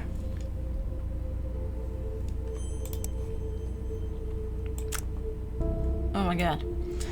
I don't like the look of this, not one bit. I know you've only been with us for a few months, but maybe you're aware of the trouble Amy has been having. A small mom-pop shop like Rose and Daughters can't compete with the bigger guys. Anyway, don't tell Amy I sent you this. Also, I'm starving, so I'm gonna grab some fast food before taking the hearse through the car wash. 2 birds, 1 stone. And swinging back to the home. Do you want anything? A beef and cheddar? I'm going to take the hearse through the drive-thru, of course. It freaks people out. I love it. They get so awkward. Let me know. I'm heading out in 15 minutes. Oh my god. Could easily be both. Maybe. It's just the way they then said about, you know, maybe you should get a date. You know, look for someone. So I'm not really sure their situation. Oh no, paycheck coming late. Not good. This is embarrassing, but it seems I miscalculated some of our income and I don't have enough to pay you this week. Would be terribly inconvenient if I cut you a check. Would it be terribly inconvenient if I cut you a check for next week instead? If you need the money urgently, please let me know. I feel terrible about this whole thing and I can cut you a check from my personal account if need be. I'm so sorry about this. I assure you it won't happen again. Not good, y'all. Oh my god, this monthly newsletter. Who would even... Friend date. Maybe. I don't remember if I read that. LGBTQ rules. Respect. If you've been a long-time subscriber to our emails or followers on social media, you'll have no doubt heard about the misgendering that transgender people are at times subjected to during their funerals. There have been notable situations where trans women have had their wishes overruled by their families and had their hair cut, are buried under the wrong names, and subjected to the wrong pronouns in their obituary announcements. We care a lot about this because we believe in treating every person with the same level of compassion, respect, and care. And this absolutely extends to pronouns and respecting the deceased's wishes as per their lived experiences. The CDC's Funeral Director's Handbook on Death Registration and Fetal Death Reporting offers the fraught directive. Enter male or female based on observation. Do not abbreviate or use other symbols. If sex cannot be determined after verification with medical records, inspection of the body or other sources, enter unknown. Do not leave this item blank. Leaving it up to observation obviously enters into a world of issues since bodies can be so different. And because of ingrained bias, people can draw incorrect assumptions based on their own inaccurate observations. California has passed what is known as the Respect After Death Act, which states that the death certificate must reflect the deceased's gender identity as they lived it, so a step in the right direction. People who are trans deserve the same respect in death that people who are cisgender receive. Misgendering in death takes away this respect. It can also inflict hurt and trauma on spouses and friends that survive the deceased. So what can we do as funeral directors? Listen to the people who come into your office. In America especially, some marriages may not be recognized as legal depending on the laws around same-sex marriages. But this doesn't mean you're not dealing with two people who have loved each other in the same way as another couple. Listen, learn, and always be respectful. While you have to work with the next of kin, your duty is also to ensure the deceased receives the utmost respect in their burial. If a funeral is to honor the deceased, then do that. Honor them. I often struggle with deceased, like the word, like because it's so close to disease. Like it's the emphasis on the syllables.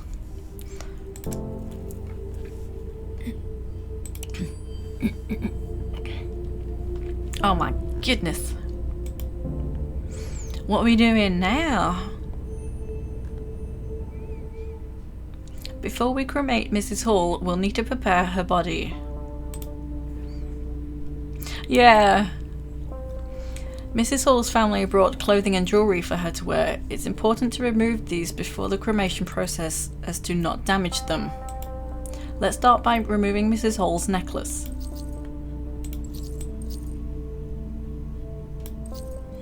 We need to be able to identify Mrs. Hall's remains after she's been cremated. Click and drag around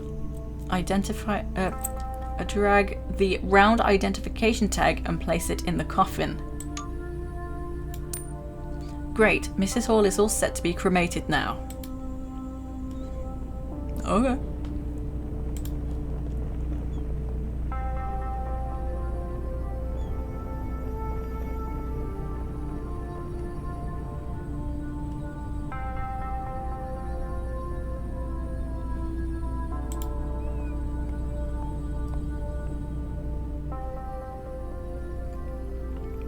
This is the cremulator. Contrary to popular belief, cremation doesn't turn bodies into ash so much as bone fragments. Using the cremulator will break these bone fragments down into ash-like remains. Let's start by placing the urn in the cremulator. Click and drag the bone fragments and drop them into the top of the cremulator. Why is the jewellery here with the bones though?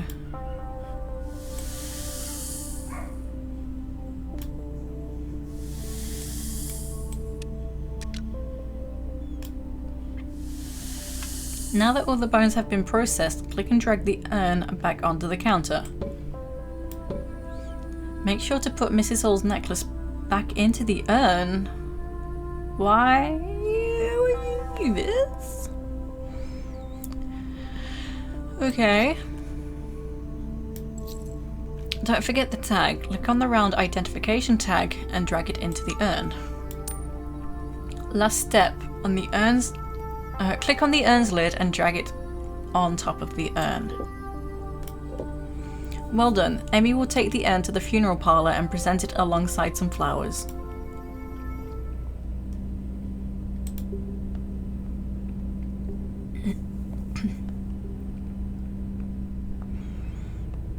Oh, that just one person looks very, very sad. This is nice, in a weird way. She'd like that we're all here talking. She always tried to keep the family together.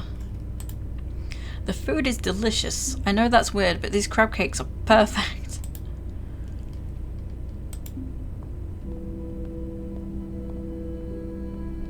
Glad she was cremated and not in, like, an open casket or something. Seeing her like that, I don't know if I could have. At least we all got to say goodbye. She would have liked that.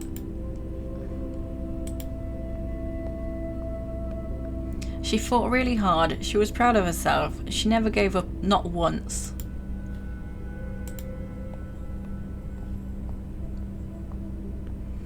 She would have hated this music. She never wanted her funeral to be sad. She would have wanted us smiling. She said so. I'm wondering, like, I can't do anything with the guest book because it said about signing the guest book, but I guess it doesn't matter.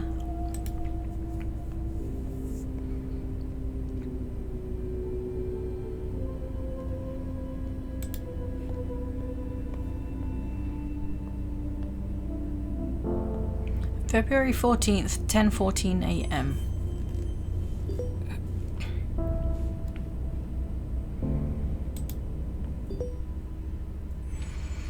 Oh my god, look at all these emails! News about the future of Rose and Daughter's funeral home. Oh no. Hi all, it is with a very heavy heart that I write to let you all know that Rose and Daughters will no longer be in business. I had no idea how to start this email, and resources I googled told me that would be the best and easiest way to break the ice. Be direct but remorseful, Google said. I know, so much reading! I didn't sign up for this. The truth is, I don't really know what to say. Since my father passed away, I've done my best to make Rose and Daughters warm and friendly to anyone who chose to use our services. It was my memorial to him, the original Rose, in a lot of ways.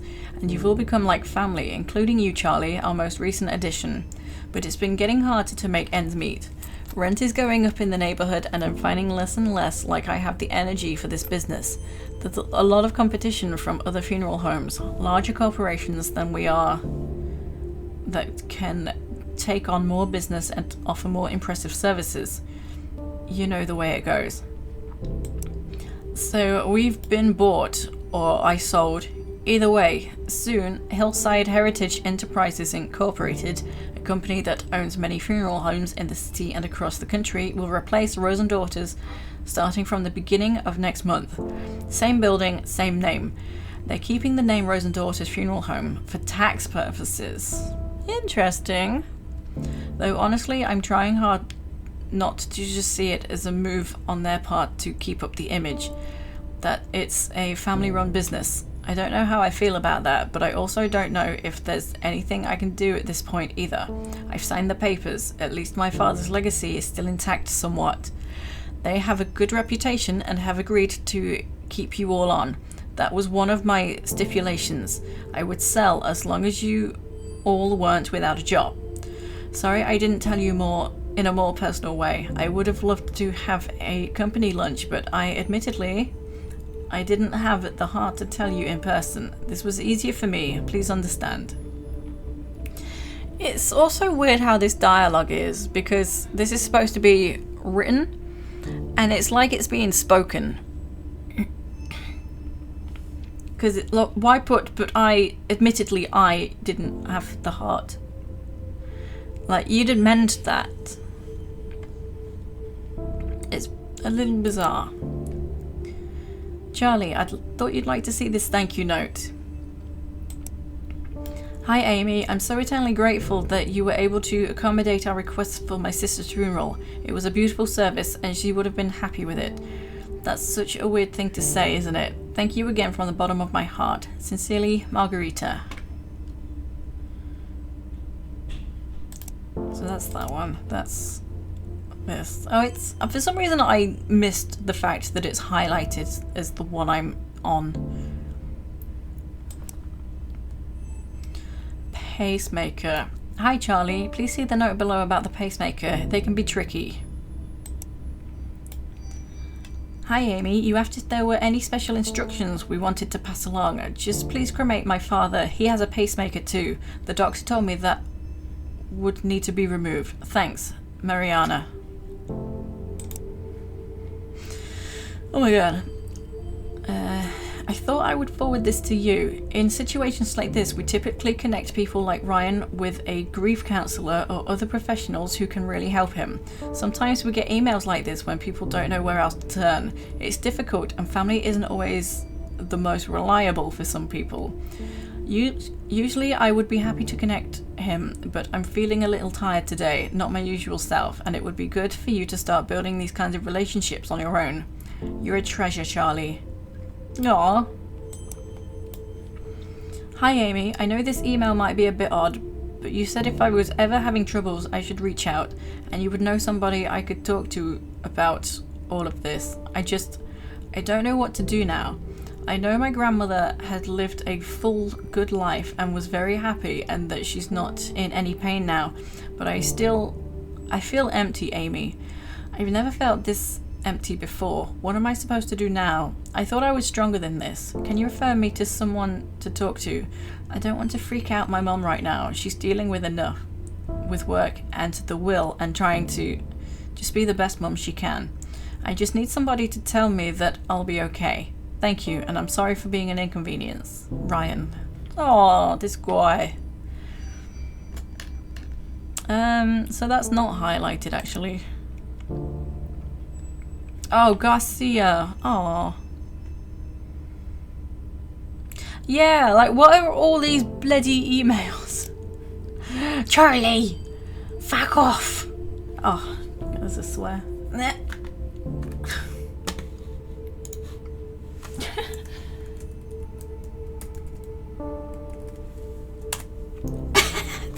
So angry by these emails. Charlie, I've been playing a new game when things are slow at work. It's called Tales from the Crypt Sweeper. Get it? Get it? It's like Minesweeper, but way harder. Like seriously, it's really, really difficult. and I thought my Minesweeper game was on point after working that overnight front desk job at that hotel for 3 years, but I must have gotten rusty. Anyway, instead of mines, you want to avoid graves so you don't disturb the adorable ghosts. The main character also kind of looks like you. Want to start a healthy competition? High score gets to pick the restaurant we go to when one of us is in town. Next. Oh my goodness. Keep on protecting Earth with green burials. You've lived your life mindful of the environment, doing your part to reduce pollution and generally help out where you can. So why not continue doing that even in death? At least that's the thinking for a lot of people who are turning to green or natural burials. Natural cemeteries are becoming more popular and are focused on a few rules. Mainly it's that bodies aren't allowed to be embalmed with chemicals that can damage the environment, and bodies must be buried in a biodegradable shroud or casket. Not only is this better for the environment, but it's also cheaper. At Union Cemetery in Ontario, Canada, a natural burial is just over $1,000, so better for the people, the environment, just maybe not so good for big business. Let's not forget, people, this is still a business after all. But really, why go green? Green burials help preserve natural resources, work to reduce carbon emissions, protect the health of those preparing bodies, and preserve natural habitats. Embalming fluids tend to contain formaldehyde, and funeral directors report a higher incidence of leukemia. Going green and not using toxic chemicals for embalming helps protect funeral directors while at the same time lessening the impact we have on the environment after we're gone. We here at Funerals Monthly think green burials are pretty cool. What do you think? Reply and let us know. Right. Let's begin. So, this guy has a pacemaker. Mr. Reyes came directly from the hospital, so we don't have to worry about removing any valuables from him, as the family did not provide any for us to include. However, Mr. Reyes has a pacemaker that we'll need to remove before cremation. Because pacemakers are batteries, they will explode inside the hot heat of the cremation machine. We definitely don't want that. Let's start by removing Mr. Rey's pacemaker. Click and drag the scalpel over the heart to make an incision. I mean, is that his heart?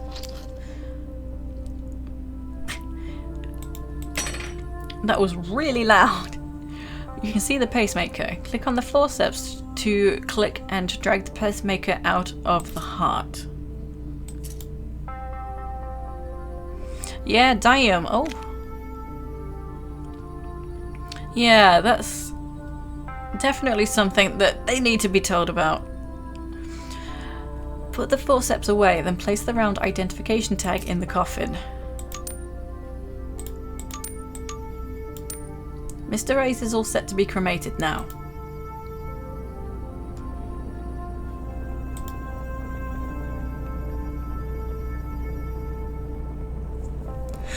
Oh my goodness. Woo! Excuse me.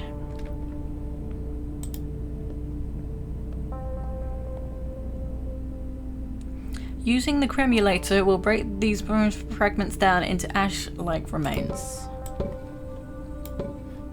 But the bones... I hated her so much. It flames on the side of my face.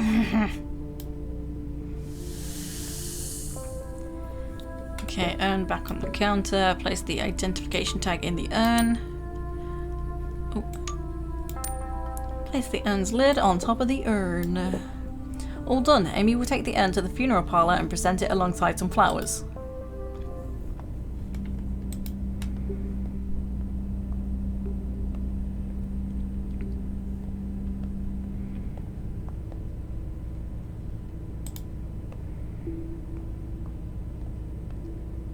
Did you ever end up clearing the air with your father? No, we talked a few times, but no, not really. He sounded like a difficult man. He was stubborn. That's just it. Stubborn.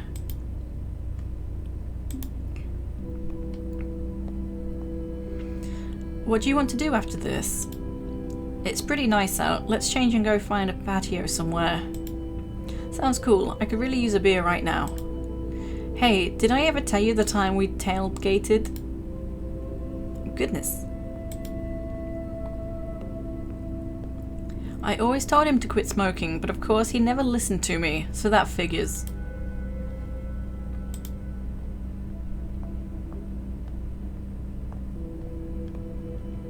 I wonder if he ever liked me. He was nice to me, but I don't know. He never seemed like he really cared if I was there or not. I wonder if that's like his wife or something.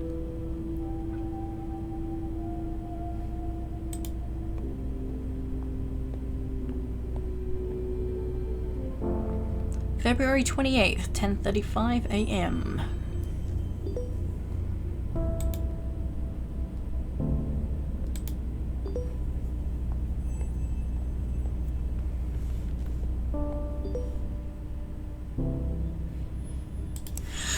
Oh my god! Excuse me. Thought I'd pass this along to you. Hi Amy, I just wanted to thank you for the service the other month and apologise if I was abrupt. It was kind of a shock for me and I didn't feel comfortable with the whole process. He wasn't supposed to die yet. It hasn't been easy. Mariana.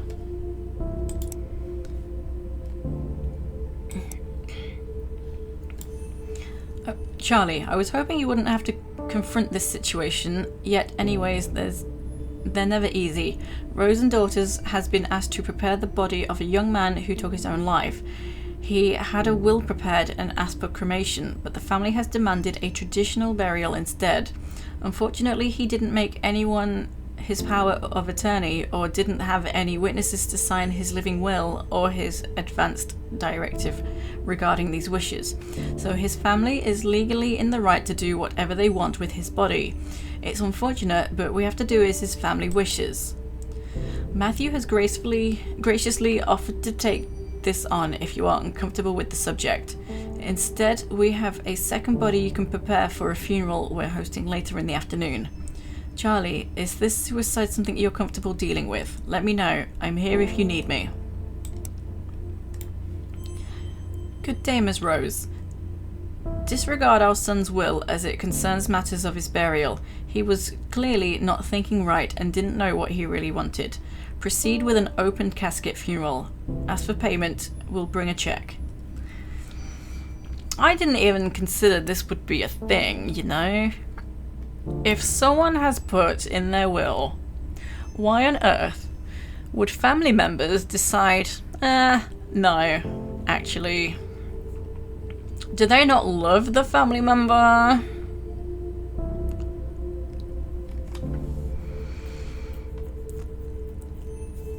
I mean, I think I am going to have to go ahead and do what the family wants. I don't think that's an option.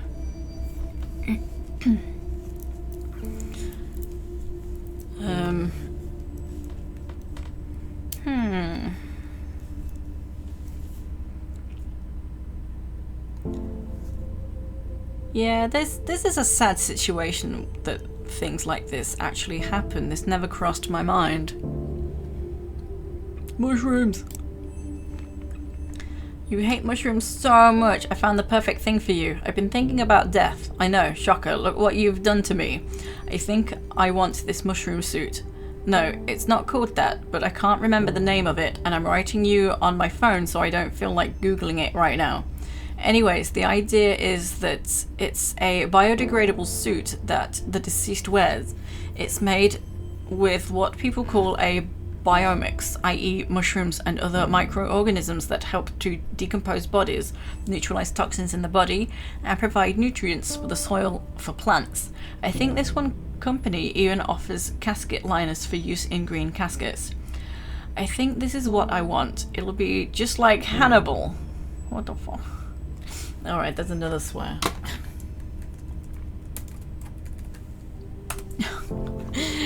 It's like I couldn't stop myself saying it, and it mumbled out.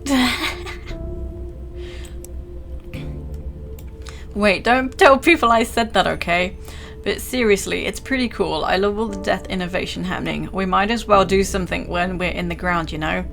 love you. Think about it and let me know your thoughts. I want all of your thoughts. If it's not this, then maybe I'll have my ashes made into jewelry. But seriously, I'm probably going to do this. There's no harm in planning ahead, am I right? Funerals monthly! Oh my god! Things to avoid saying at a funeral. Welcome back. Now we rarely do...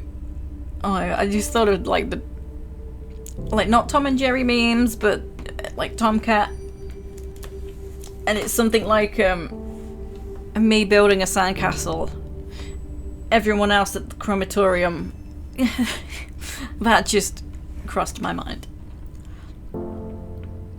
Oh yeah, it's like the jewelry is made. Like you'll get a glass bauble. And then some, not all the ashes, but some ashes are sprinkled in. Like you can get a paperweight as well. It's quite normal now. So it's not like the jewelry is made completely out of the ashes. The ashes are just sprinkled in some sort of fashion. Like more like glass making type items, because it's easier to just put some ash within there as they're making it. Welcome back. Now we rarely never actually... Oh, really? I think it is becoming more popular, and I feel like... But why? Welcome back. Now we rarely do listicles here, but for this month's newsletter we thought a listicle would be the best way to deliver this month's advice. What not to say at a funeral. We know figuring out the right thing to say to a grieving friend can be extremely difficult, and since that's such a personal issue, it's hard to give specific advice. Some things will be more comforting to other people. Yeah, why indeed? But unfortunately, we can deliver a little bit more solid advice on what to say to someone who is grieving. So here it is, Funeral Monthly's top 5 things to not say at a funeral. 1. At least they're no longer suffering. Even if this is true, nobody wants to hear this. It's probably not your place to dictate. Who wants to be told that the death of somebody they love is for the best? Like I said, even if it's true, don't be that jerk and just don't say it. Were they saved? No religious statements, just don't. Why? Because not everyone agrees with your religious views, and not only is it not always comforting, it can also be insulting. This is something I never really would have thought to say anyway. They're with the angels now. See above's notes, then rinse repeat. Let me know how I can help. This one is tricky. You want to help, but those in mourning won't always ask for your help. If you want to help, suggest specific things. For example, I'm free if you need someone to babysit the kids. Actions are better than passive statements. Cook something for them. Take them to their favourite restaurant or buy tickets to see a movie together. This is pretty solid advice, actually. I know how you feel. Even if you think you do, everyone grieves differently. Don't focus this on yourself. Empathy doesn't involve having to commiserate. Sometimes people will want to hear your experiences, but don't assume they will. Ask first. For a quicker version of this list that can be applied in any situation, don't say stuff just for the sake of saying stuff. Just say I'm sorry if you don't know what else to say. Very sound advice. I'm very croaky. All this bloody talking. I will do the cremation.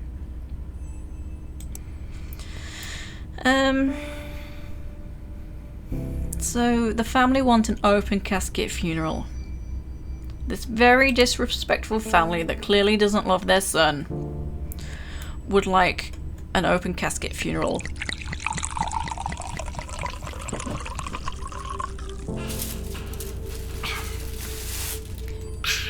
Thank you for the hydrates.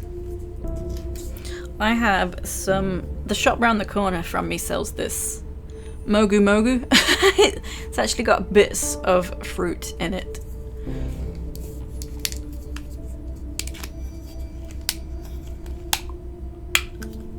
And it's lychee flavour, this one.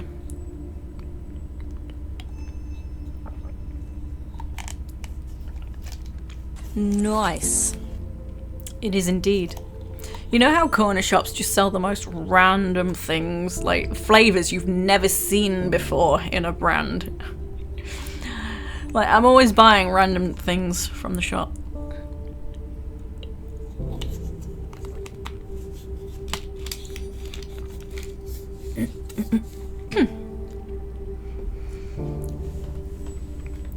Okay. Yes, I will do what this obviously horrible family wants me to do, because that's my job. I am sorry to... Who was the son? Did it say who the son was? No.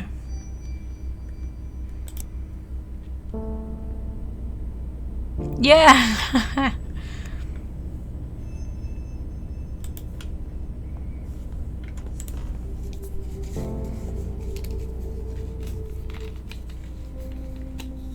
The deceased's family has asked for an open casket funeral. Let's start by cleaning the body.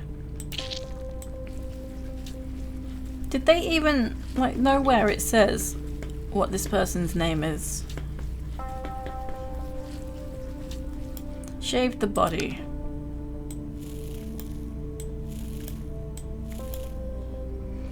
Break rigor mortis by massaging the body.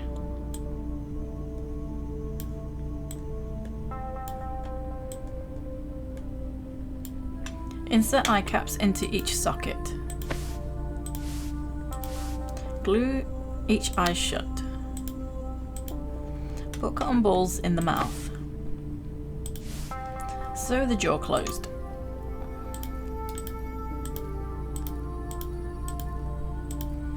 Moisturize the body.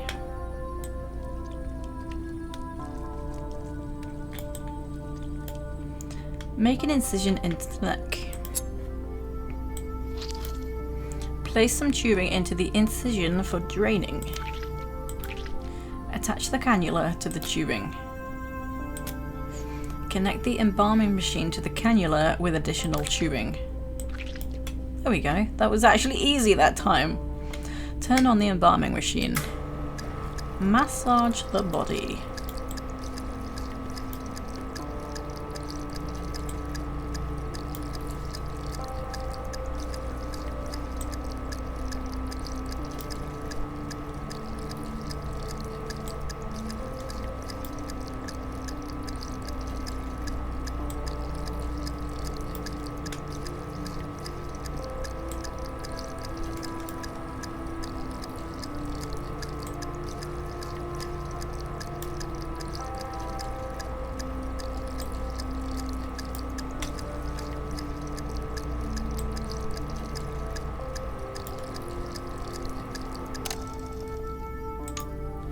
Sew the incision closed. Use the trocar to drain the organs.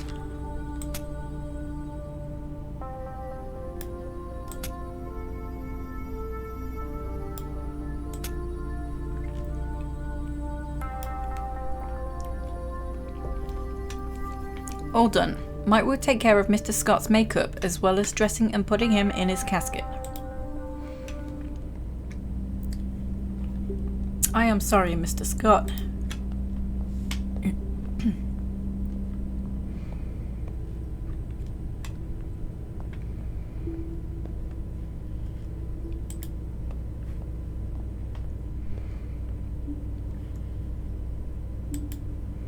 Quiet sobs.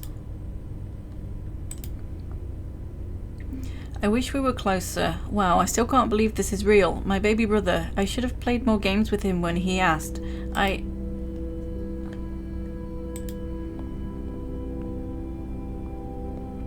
heard it wasn't going to be an open casket. I'm surprised it's public. Usually funerals for these circumstances are more private.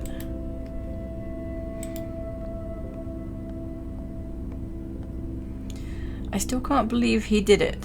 I feel like I should have known. you know? Been able to do something to stop it. There was no way to know. You can't blame yourself. He wouldn't have wanted that. I know. It's just... it hurts. Yeah, I know. Yeah, suicides are always very sad.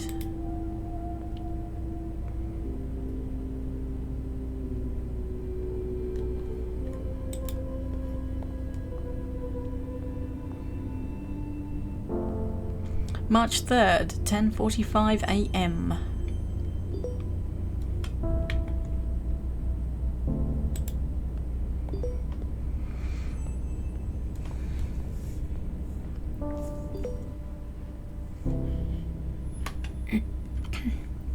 From Chad Grant. We are pleased to bring on Rose and Daughters as part of Hillside Heritage Enterprises Inc. They will be another institute amongst hundreds of other properties owned across the country. Yay, more emails! But of course, as part of the adjustment process to the Hillside Heritage Enterprises Inc. culture, there will be a number of changes that will come to Rose and Daughters. We will send out the memo regarding the specifics and details of these changes, and we expect them to be followed impeccably. Glad to be leading the way for Rose and Daughters from now on.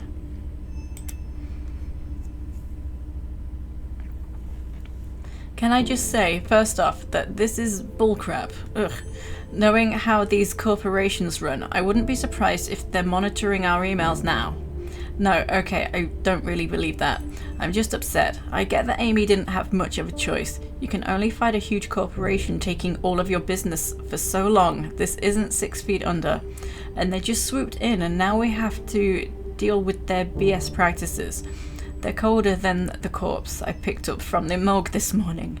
Who changes this much for funerals? It feels dirty and exploitive. Let's grab a drink after work. I need to blow off some steam, and emails aren't really the most appropriate place to do this. Too late for me, I guess. P.S. If you're reading this, Hillside Overlord, good.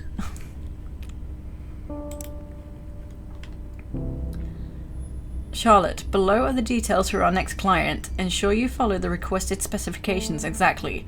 After you are done, I will review your work in order to properly evaluate you at the end of the month. What? Why do I need evaluating?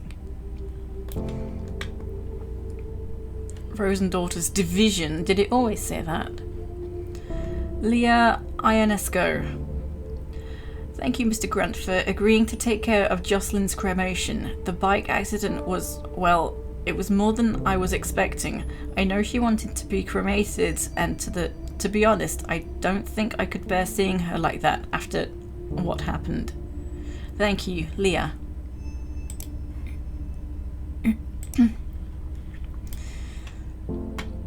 Can't really write much now. I have a lot of work, and I have to do with an inguinal hernia from 1750. It's the oldest in our collection, and you can even see this bit of paper the surgeon put in after removing the hernia. Super cool. I'll send you the link when we have it catalogued. What is my life? What is that sentence I just typed? But anyway, this event that I'm forwarding you is taking place near you. Figured you'd be into it. Might help with that feeling of restlessness you were talking about before. Could be good to talk about some of the things you're feeling. Lots of death positive people there. Sounds like it'll be a safe space. Excuse me. Death Cafe.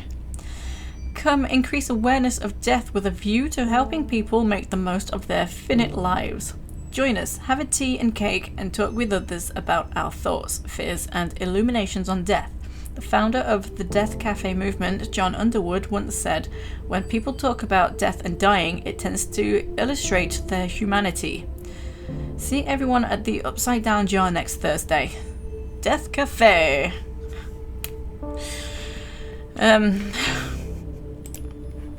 Okay, different funeral traditions. Let's go! Funeral rites, even in our own culture, may be something many of us may be unfamiliar with. For many people, all they know of funeral traditions are what they've seen in media. But, and I think this goes without saying, funeral rites and traditions are the same across the board. Different cultures have different protocols for cleaning the body to different aspects of the service itself. Religion provides different paths for dealing with death, but the goal is almost always the same, offering support, guidance, and ease to the people who are grieving. Yeah, nearly there. In Judaism, interment usually begins immediately after somebody has passed. Up until burial, the body is never supposed to be alone. So often families will appoint a shomer, a guardian, to remain with the body. Preparations for burial begin as soon as possible in Muslim traditions as well. Local Islamic community organizations are also often involved and help the family make arrangements for the funeral service and burial. But not all practices are strictly religiously focused. In the orts in South Korea, the amount of graveyard space began to shrink drastically, causing a law to be passed that required families to remove a loved one's body from its burial place after 60 years. That's not that long. Many families began to cremate more often, but there are also companies that compress remains into beads in turquoise, pink, or black called death beads. That creeps me out a little bit more than just having ashes sprinkled in a piece of jewellery. Maybe they're not to actually be worn, I don't know, but otherwise, why? This also occurs in North America, Europe, and Japan, but remains much more common in South Korea because of the space issue in graveyards and the expense of cremation. And not all practices are somber either. Ever hear of the turning of the bones, or famadihana, a ritual by the Malagasy people of Madagascar? Famadihana has families return to an ancestral crypt, exhume the bodies wrapped in cloth before dancing with the bodies to lively music. This practice is a celebration, remembrance, and way of keeping the deceased involved in family news. Death can be a difficult time for many people, obviously, but that doesn't mean there isn't a beauty in the ways we choose to honour and celebrate our deceased. Yeah, a bit weird wearing someone.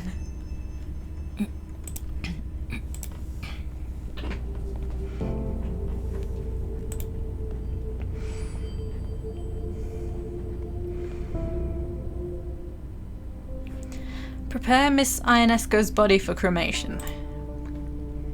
Remove Miss Ionesco's watch and place it on the tree. Place the round identification tag in the coffin. Great, Miss Ionesco is all set to be cremated now.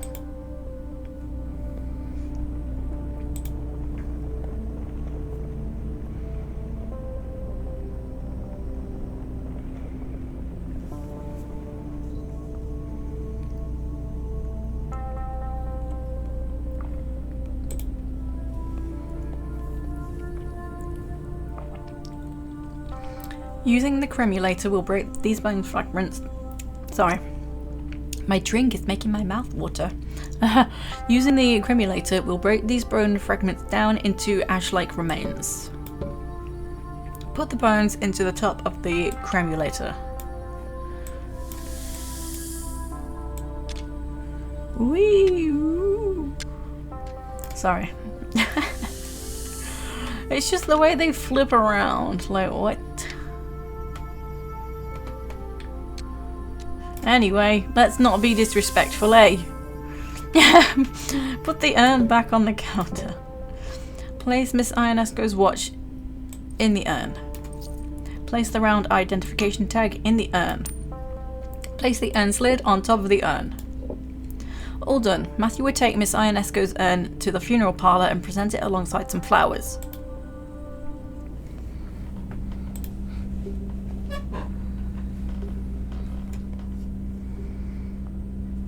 A bit of gallows humour never hurt anyone.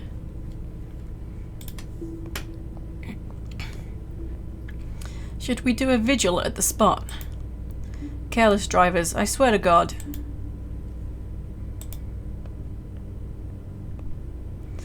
I'm glad I'm here, but wow, I just need a glass of wine and to binge watch something right now. I have to go through all of her things. How am I supposed to decide what to keep? If you need help, I can help. No, thanks. I mean, but no, I don't know. It's so intimate. Feels like I should do it myself. She would kill me for this sort of things we have. Yeah, she was kind of a closed book, except to you. Yeah, she was special.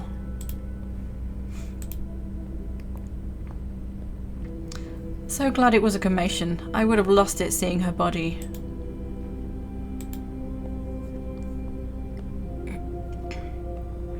She was always so careful. Wore her helmet, signaled, used the bike lanes.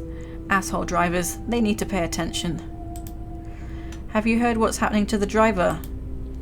No, I haven't wanted to ask Leah. This has been hard enough on them without asking about the legal ramifications of all this.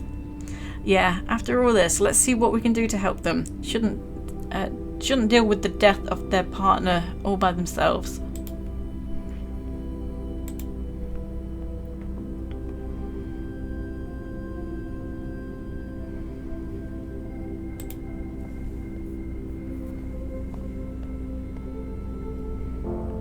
March 24th, 10:30 AM.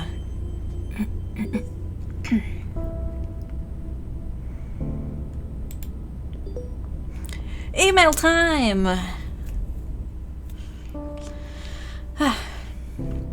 Charlie, I need a drink. Beer after work. P.S. I really want mozzarella sticks. I can be both hungry and angry. And no, I will not say hangry. Ever.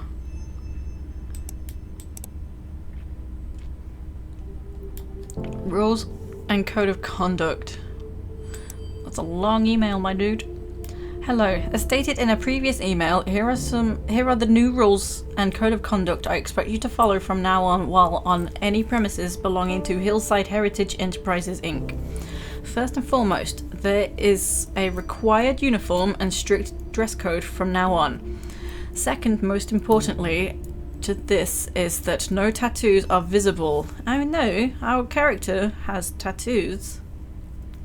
If you have visible tattoos, ensure they are properly covered and hidden. When speaking with customers and clients, consider the opportunity to upsell, i.e. always encourage the deceased's loved ones to purchase the higher quality package. We find that encouraging loved ones to think of the comfort and style of the deceased as an experience with no price limit on it. This guy. Additionally, food is no longer allowed to be brought in. Instead, encourage the deceased's loved ones to purchase our premium sandwich and appetizer food package. Our partner catering concepts provide high quality food that will be delivered weekly from their factory and can easily be defrosted the morning of the funeral. I expect all of the above changes to be instituted effective immediately to ensure a smooth transition into the high quality services Hillside Heritage Enterprises Inc. is known for. This asshat. Is that a swear?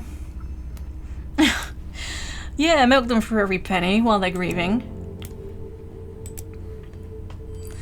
Hello Charlotte, I've reviewed your request on behalf of a potential family inquiring if we at Hillside Heritage can and will perform green burials. I should have informed you of this in the beginning, but we do not perform green funerals as they are not cost effective. This guy. All employees and subsidiaries of Hillside Heritage Inc. must comply. We do not wish to lose potential customers though, so do try your hardest to convince the families requesting green burials to instead choose a traditional burial package, complete with embalming caskets and vaults instead. I trust you will ensure we do not lose any customers, Charlotte. He is. Charlotte, I'm proud to announce that Hillside received a contract with the city to dispose of any unclaimed bodies. This is an important revenue stream for us, as I'm sure I don't need to explain to you, Charlotte. Although Hillside is being paid a decent wage from the city for these services, cremation is preferred here as it is the most cost-efficient of the two options. The first unclaimed body we will be handling belongs to a middle-aged man possibly homeless, whose body has yet to be claimed. No special preparations are needed for this cadaver aside from cremation. Dr. Zayas. I just saw a video of a gorilla walking on its hind legs, like a human being, Charlie. A human being! We, as a species, have seen the beginning of our end. Is Jen okay? That was a very short email. Is she doing alright? Home funerals. Why do it? The appeal of a home funeral is apparent for many, especially if the deceased was somebody very close to you. Thanks, Jen. The idea of keeping them at home until they are ready to be buried or cremated can be comforting. It wasn't that long ago that we were taking care of our own deceased, but nowadays people are quick to pass off their loved ones to a funeral home. Most families aren't given the option and assume this is mandatory. Funeral homes will almost always prepare the deceased using embalming and other methods to make them appear more alive. But isn't this process counterintuitive to the grieving process? Being around the deceased allows the... oh my god, this one's a long one. Allows the bereaved to spend a longer period of time with their loved one's body, which can help them mourn or give opportunities to family members and friends to see the deceased one last time before they are taken to be buried or cremated. The idea of keeping the deceased's body at home might sound gross, but it's important to understand that decomposition takes a long time, and you can further slow this process by keeping your home cool and dry. To be around your loved ones and to see them decay naturally is an important part of the grieving process. Home funerals aren't just more intimate, they are economical. A traditional... oh my god, I'm talking so much I'm actually slurring. A traditional funeral, complete with body preparation, service, flowers, cards, and many other hidden costs and fees, can cost upwards of $7,000 to $10,000. When you're able to take care of your loved one yourself, to wash and dress them, and to organise their viewing from home, the only cost remaining is entirely the cremation or burial itself. However, it's important to understand that different rules apply given on what state you live in. In all states, it is legal to have your loved one's body at home after they die. States like Alabama, Connecticut, Illinois, Indiana, Louisiana, Michigan, Nebraska, New Jersey, and New York require a funeral director's involvement, from signing the death certificate to overseeing burial or cremation. If this is a route you decide to go for yourself or your loved ones, make sure you follow everything by the book.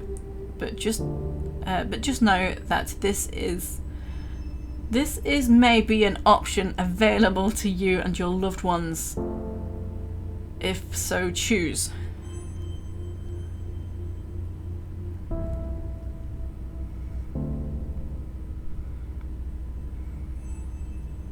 Yeah, that's just worded bad.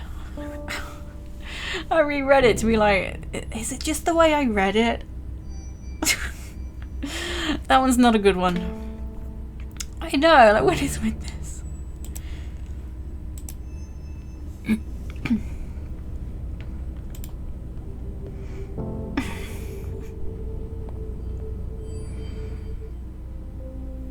Before we cremate this gentleman, we'll need to prepare his body.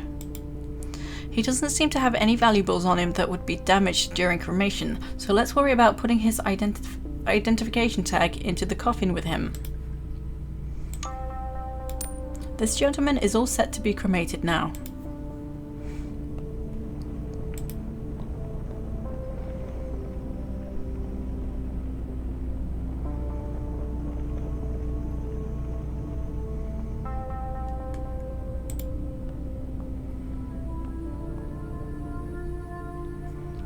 Using the cremulator, we'll break these bone fragments down into ash-like remains.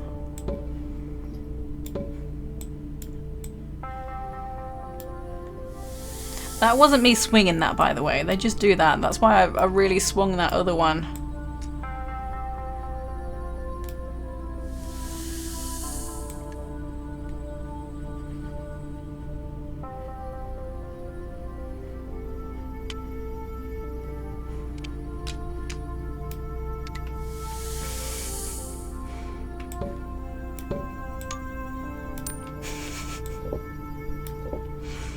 All done. Matthew will take the urn to the funeral parlor and present it alongside some flowers.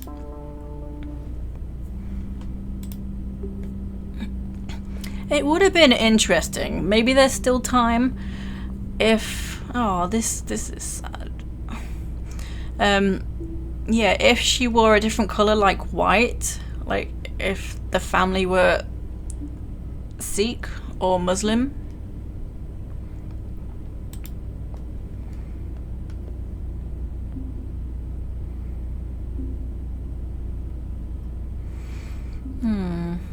Sad.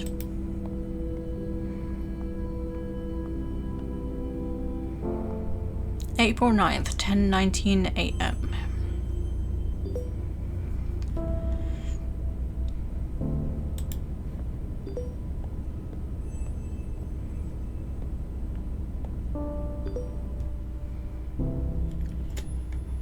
Hello all. We are thrilled to announce that Hillside Heritage subsidiary Rose and Daughters just signed a contract with Morning Valley Hospital, allowing us access to all of the cadavers that come through their pediatric and maternity wards.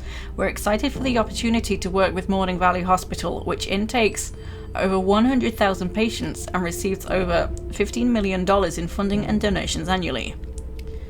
Yeah, that was actually unexpected to have no one there, which should have been expected really, if he was homeless and no one's come for him. This will no doubt be a boon for Hillside Heritage bright and sustained future.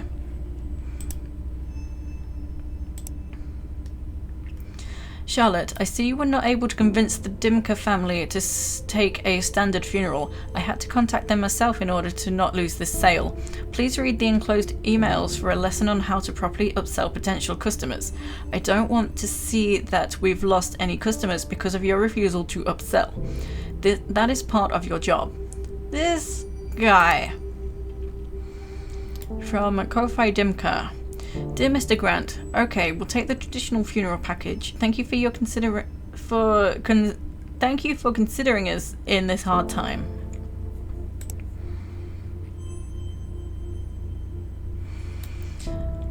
Dear Mr. Dimka, I understand your desire to keep your wife at home, but I assure you the best way to honor your wife is through a traditional funeral package instead. I promise you your wife's funeral with us will be a beautiful, intimate gathering where all of her beloved friends and family can come together and say their goodbyes. A standard embalming will allow for everyone to view your wife, ensuring that everyone can see her one final time as she was. Beautiful, peaceful, and courageous. Letting us take care of the food with our prepared food service will ensure you don't have a single thing to worry about on this day. You and your daughters are going through a hard time right now. Let us here at Rose and Daughters make this difficult time a little easier for you. Yeah, this guy. Dear Mr. Grant, regarding the last time we spoke, my daughters and I would still prefer to host a home funeral ourselves and keep my wife here until she's ready to be buried. I just want to make sure she's taken care of. Her heart attack was so sudden. We don't know what to do. We just want to make sure she has a proper send-off. So these are kind of, I read these backwards. April 8th, 12:59. Maybe not? 12:59 p.m, 3:45 p.m. Oh wait, yeah, they are backwards. Did I say AM? I don't know. Yeah, so that's backwards because that's how the email system works. Charlie, it's official. I've put in my 2 weeks notice. You know how unhappy I am working for Mega Corporation 101. My skills, especially my driving ones, are useful in other professions. I'm not worried about myself. But you I am worried about. You're too good for this corporation scum. You actually care about the people you work with and for. Don't let them defeat you, Kay. P.S. I'll ring beers over next week. We can talk a bit more freely. Oh, she's fine. She's got better. Damn it, Jen. Dating a special effects makeup artist, and she is like the coolest person I've ever met in my life. She totally loves Ava's possession and was equally freaked out by the possession scenes, but so utterly delighted at the idea of a support group for people who have been possessed. This was your best recommendation in a while, Charlie. You were slipping there. I was getting worried you had lost your taste. But yeah, her name is Lily, and she's super death positive and isn't freaked out by my work, and also isn't too into it like that last dude I saw. Jason? Michael? Yeah, I can't remember. I just really like spending time around her. I can talk about whatever I want, and it's never a conversation stopper. What was I gonna say? Oh yeah, I think we must have fixed Jen by this recommendation. We knew it would bring Jen back to her senses with these long emails.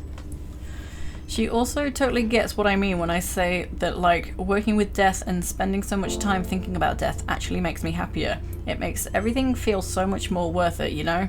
Memento Mori, or whatever they taught us in that one poetry class we took. We just clicked. Feels good. Fun and affirming. Like dating should be. I'm thinking of taking her to Maple Meadows. She's super into roller coasters, and I think the idea of sharing cotton candy, or maybe not, I don't want to throw up on the rides, is sickeningly cute. Then maybe I'll kiss her on top of a Ferris wheel. Be super corny and cliche for once in my life. Anywho, enough about me for now. I'm still kind of in shock from your last email. Do you think you're gonna do it? You know you have my support 100% no matter what you decide. Like, I wouldn't really think about that this person who works in a museum, I feel like I've never thought about it as being around death in a museum. I mean, yeah, they're gonna have like mummies and pickled things, maybe, but I don't know.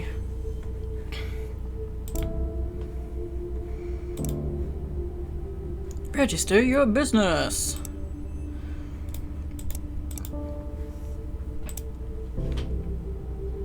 Yeah, I've never really thought about the death specifically. Water, water everywhere, and not a drop to drink. Water cremation. You know, I did see... Actually, I didn't see the video. I think I added a video to my watch list about water cremation. Like, a mortician speaks about their profession kind of thing. And I don't think I watched the video. We can... Oh no! I think she was saying that even though water cremation is actually very good for the environment, it got banned because of murderers disposing of bodies? I can't remember now. God damn, I will have to try and find that. Yeah, I don't really know what it entails, but maybe we will find out in this email. Might be the most intriguing email we read yet. We can call it a few different things, like flameless cremation, a bit of an oxymoron, but we'll let it slide, or perhaps more commonly, resomation. Its technical name, though, is actually alkaline hydrolysis. Whatever we want to call it, it's here and it's an environmentally friendly alternative to traditional cremation. But for the sake of this newsletter, let's call it water cremation.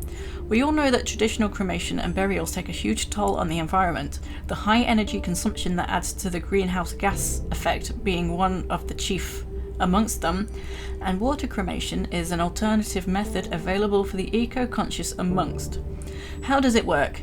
It's basically a water-based chemical process that uses really strong alkali in water heated up very high, about 350 F.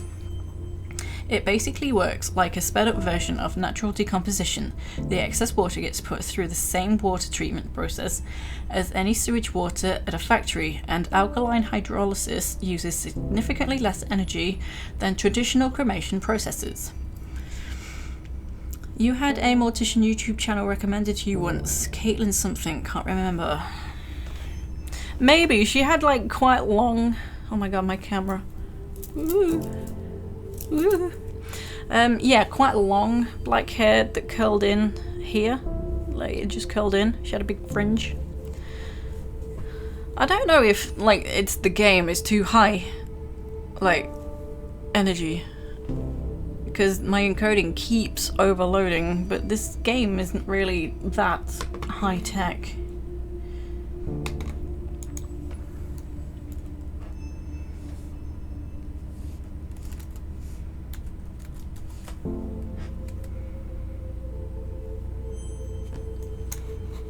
I need to know her name now.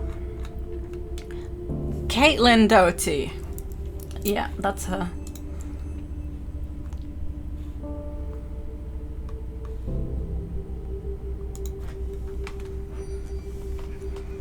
Where was I?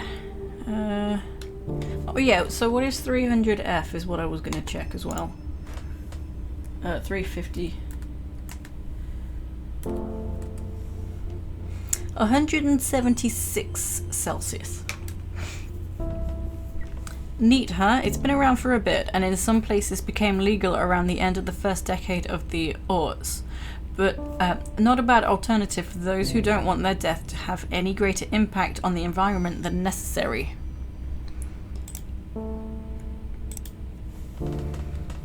Yeah, she's very interesting.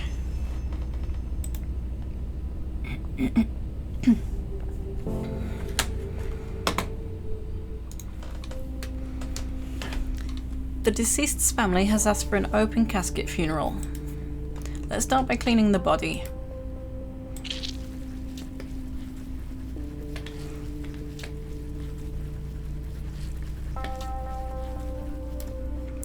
Break rigor mortis by massaging the body.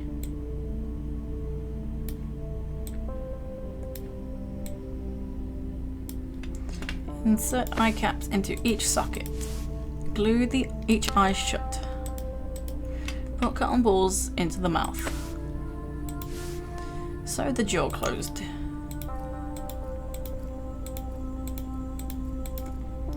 Moisturize the body.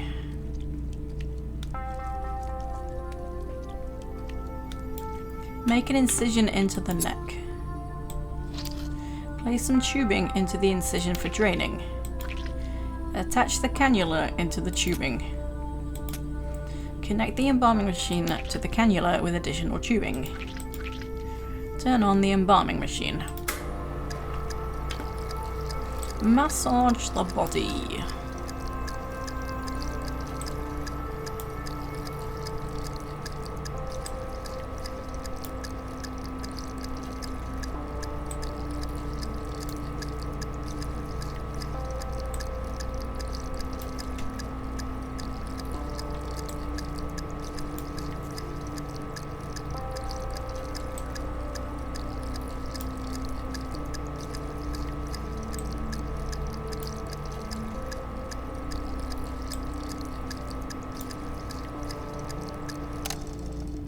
Sew the incision closed. Use the trocar to drain the organs.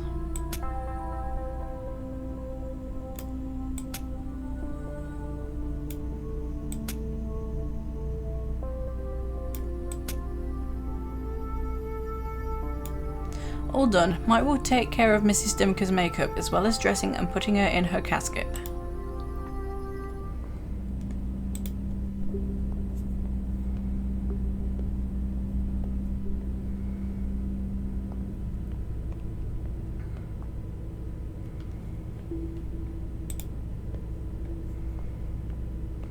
I'm starving. Why did these things always make me so hungry?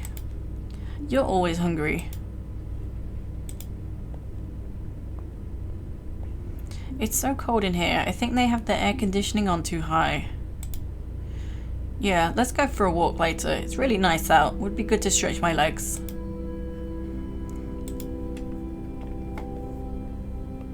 Do you think we did the right thing? I feel bad not doing what Mum asked for. I know, honey, but what that Chad guy said seems right. We don't want to dishonor her memory by letting her rot. Yeah, I just want Mum to know I loved her. Wish I hadn't yelled at her before. Shh, it's okay. We knew you loved her. Fights happen. Please don't be hard on yourself. Yeah. I'm going to miss her. Me too. It's sad that they're all talking about this place and not their loved one.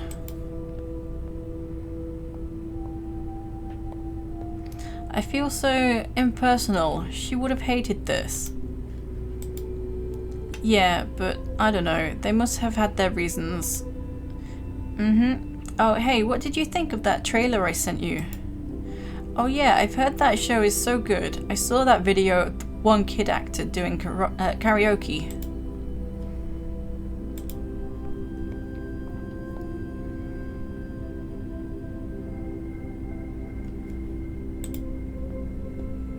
This game has been much longer than I thought it would be. I thought it would be like an hour to an hour and a half, and I think it's been like almost 2 hours. Oh, I have my own office. What is this? Charlie dear, I'm so proud of you. I knew there was something special in you when I hired you for Rose and Daughters.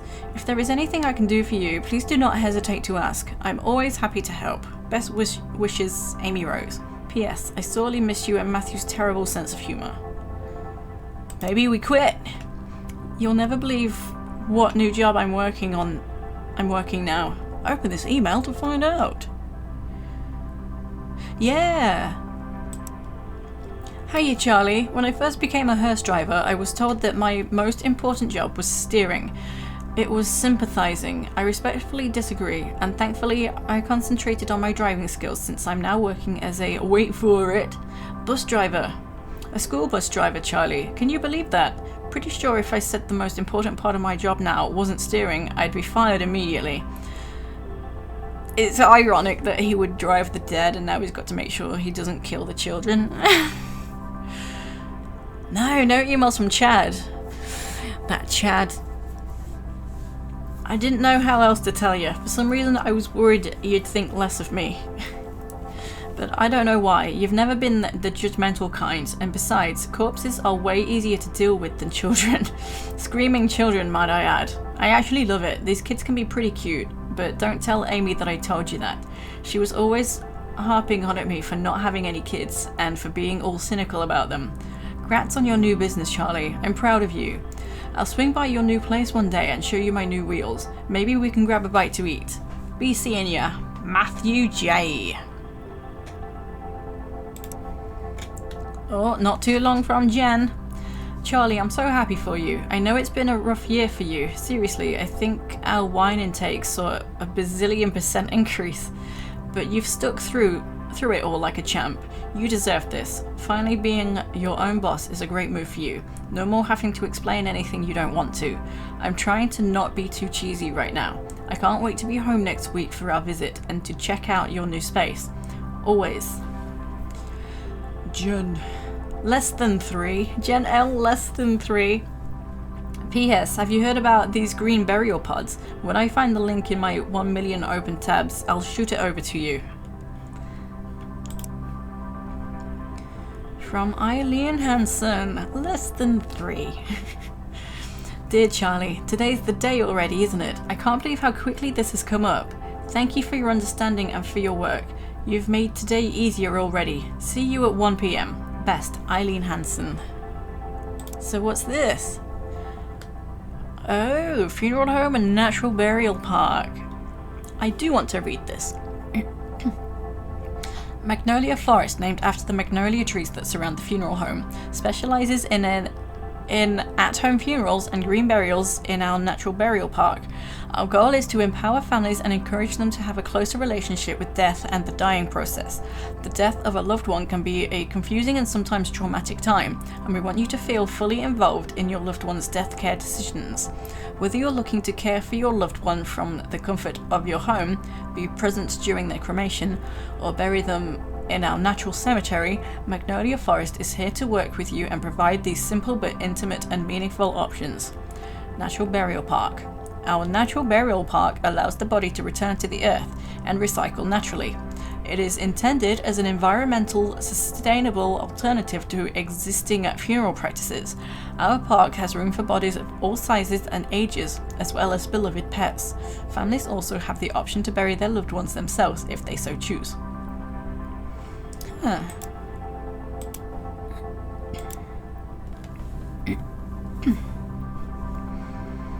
Look at our fancy footwear now.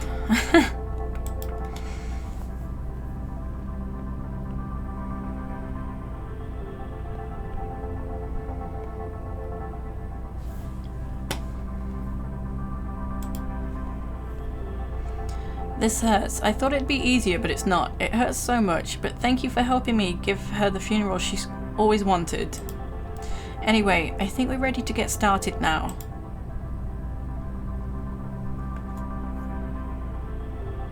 Oh, good digging, guys.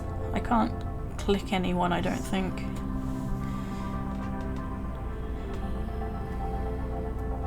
Yeah, bury your own corpse. A Mortician's Tale. That had a very interesting story though. So the story is within the emails. So this was a very different kind of game.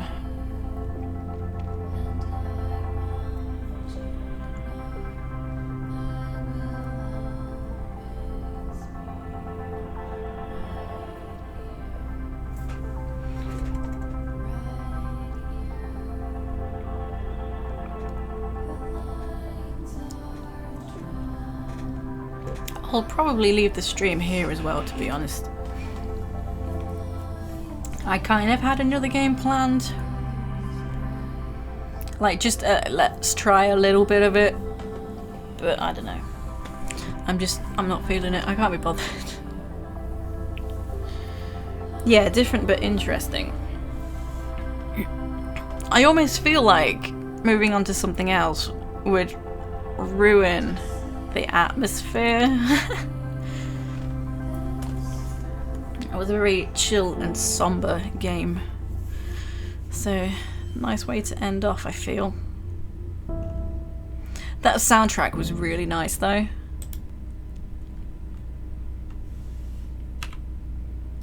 Okay. So.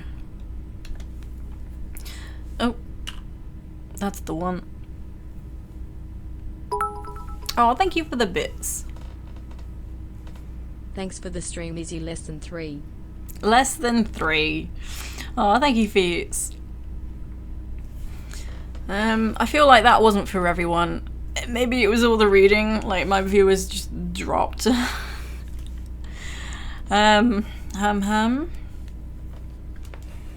So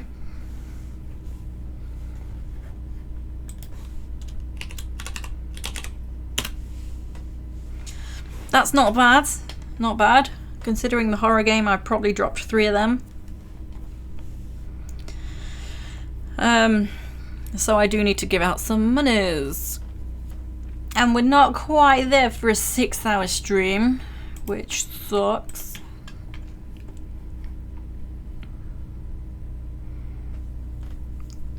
So if we don't make them, thank you. You know, I remember last year when I had the swear jar, someone came in and checked my swears, and it was 0, and they said, "Oh, good for you." Like, thanks.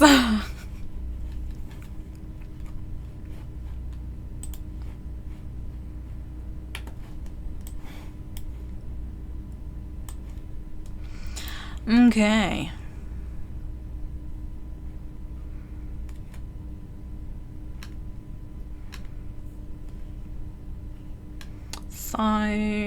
So.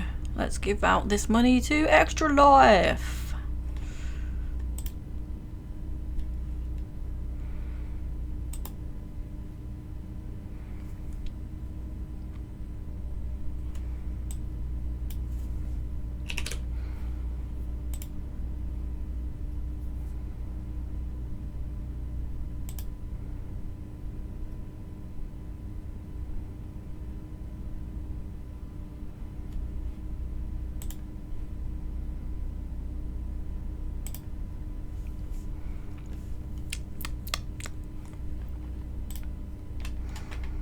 Okay.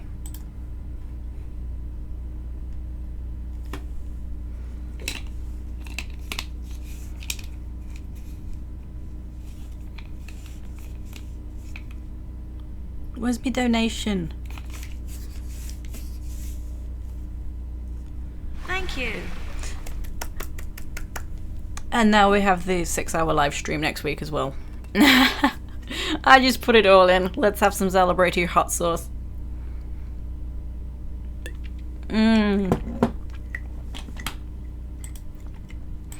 Delicious. Oh my god.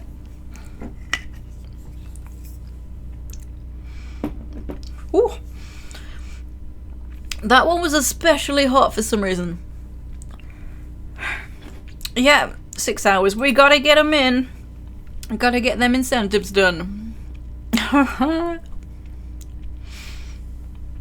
sauce. Yeah, there's not been so many donations this year. They were quite slow going. So my initial plan was try and do the 6 hours, of course. Like last year, we had the main game as part of the stream for a little bit, and then I would do an incentive, and then it was there was Rusty Lake. No, it wasn't Rusty Lake. Same thing, but whew. Cube Escape. Oof. So like one episode of that. But this year it's like one level of Tomb Raider Remastered. Cube Escape, that's it, thank you. And then the filler game. So that's not really going to be working out this time, unfortunately. So...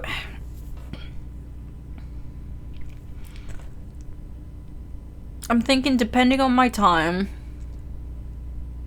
I don't know, I'll have to have a good think. Because it's kind of like, if I don't get the 6 hours, I could wait till the end of the year to see if they're gonna happen. But it might be best just to do them now. Those Cube Escapes will never leave you. Excuse me, little burp. Yeah, I might have to put the main game on hold to get the incentives done if we're not doing 6 hours. Hiccup, excuse me. Yeah, I'm just having a good think. Oh my god, I got hiccups.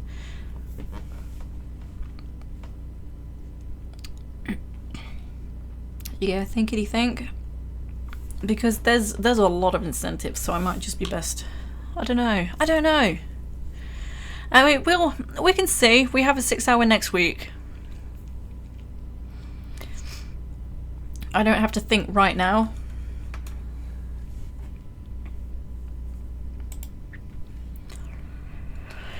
Whew. Right. So I will leave things here. So I feel like that was the nicer game to end on. It was a surprisingly chill game.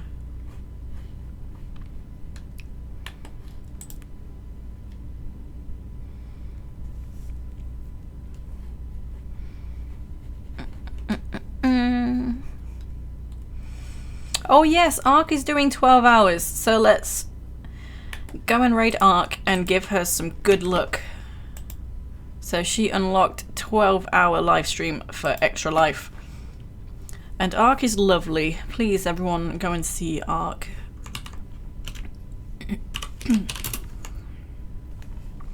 You're very welcome. You're welcome everyone. This is freaking hot sauce. Okay. Okay. So thank you everyone. Thank you to Feats for the Bits. And, oh my god, I can't even talk now after that. I nearly said Beats for the Fits. Amazing.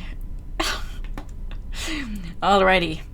So Ark is playing TRLE Biohazard. So thank you.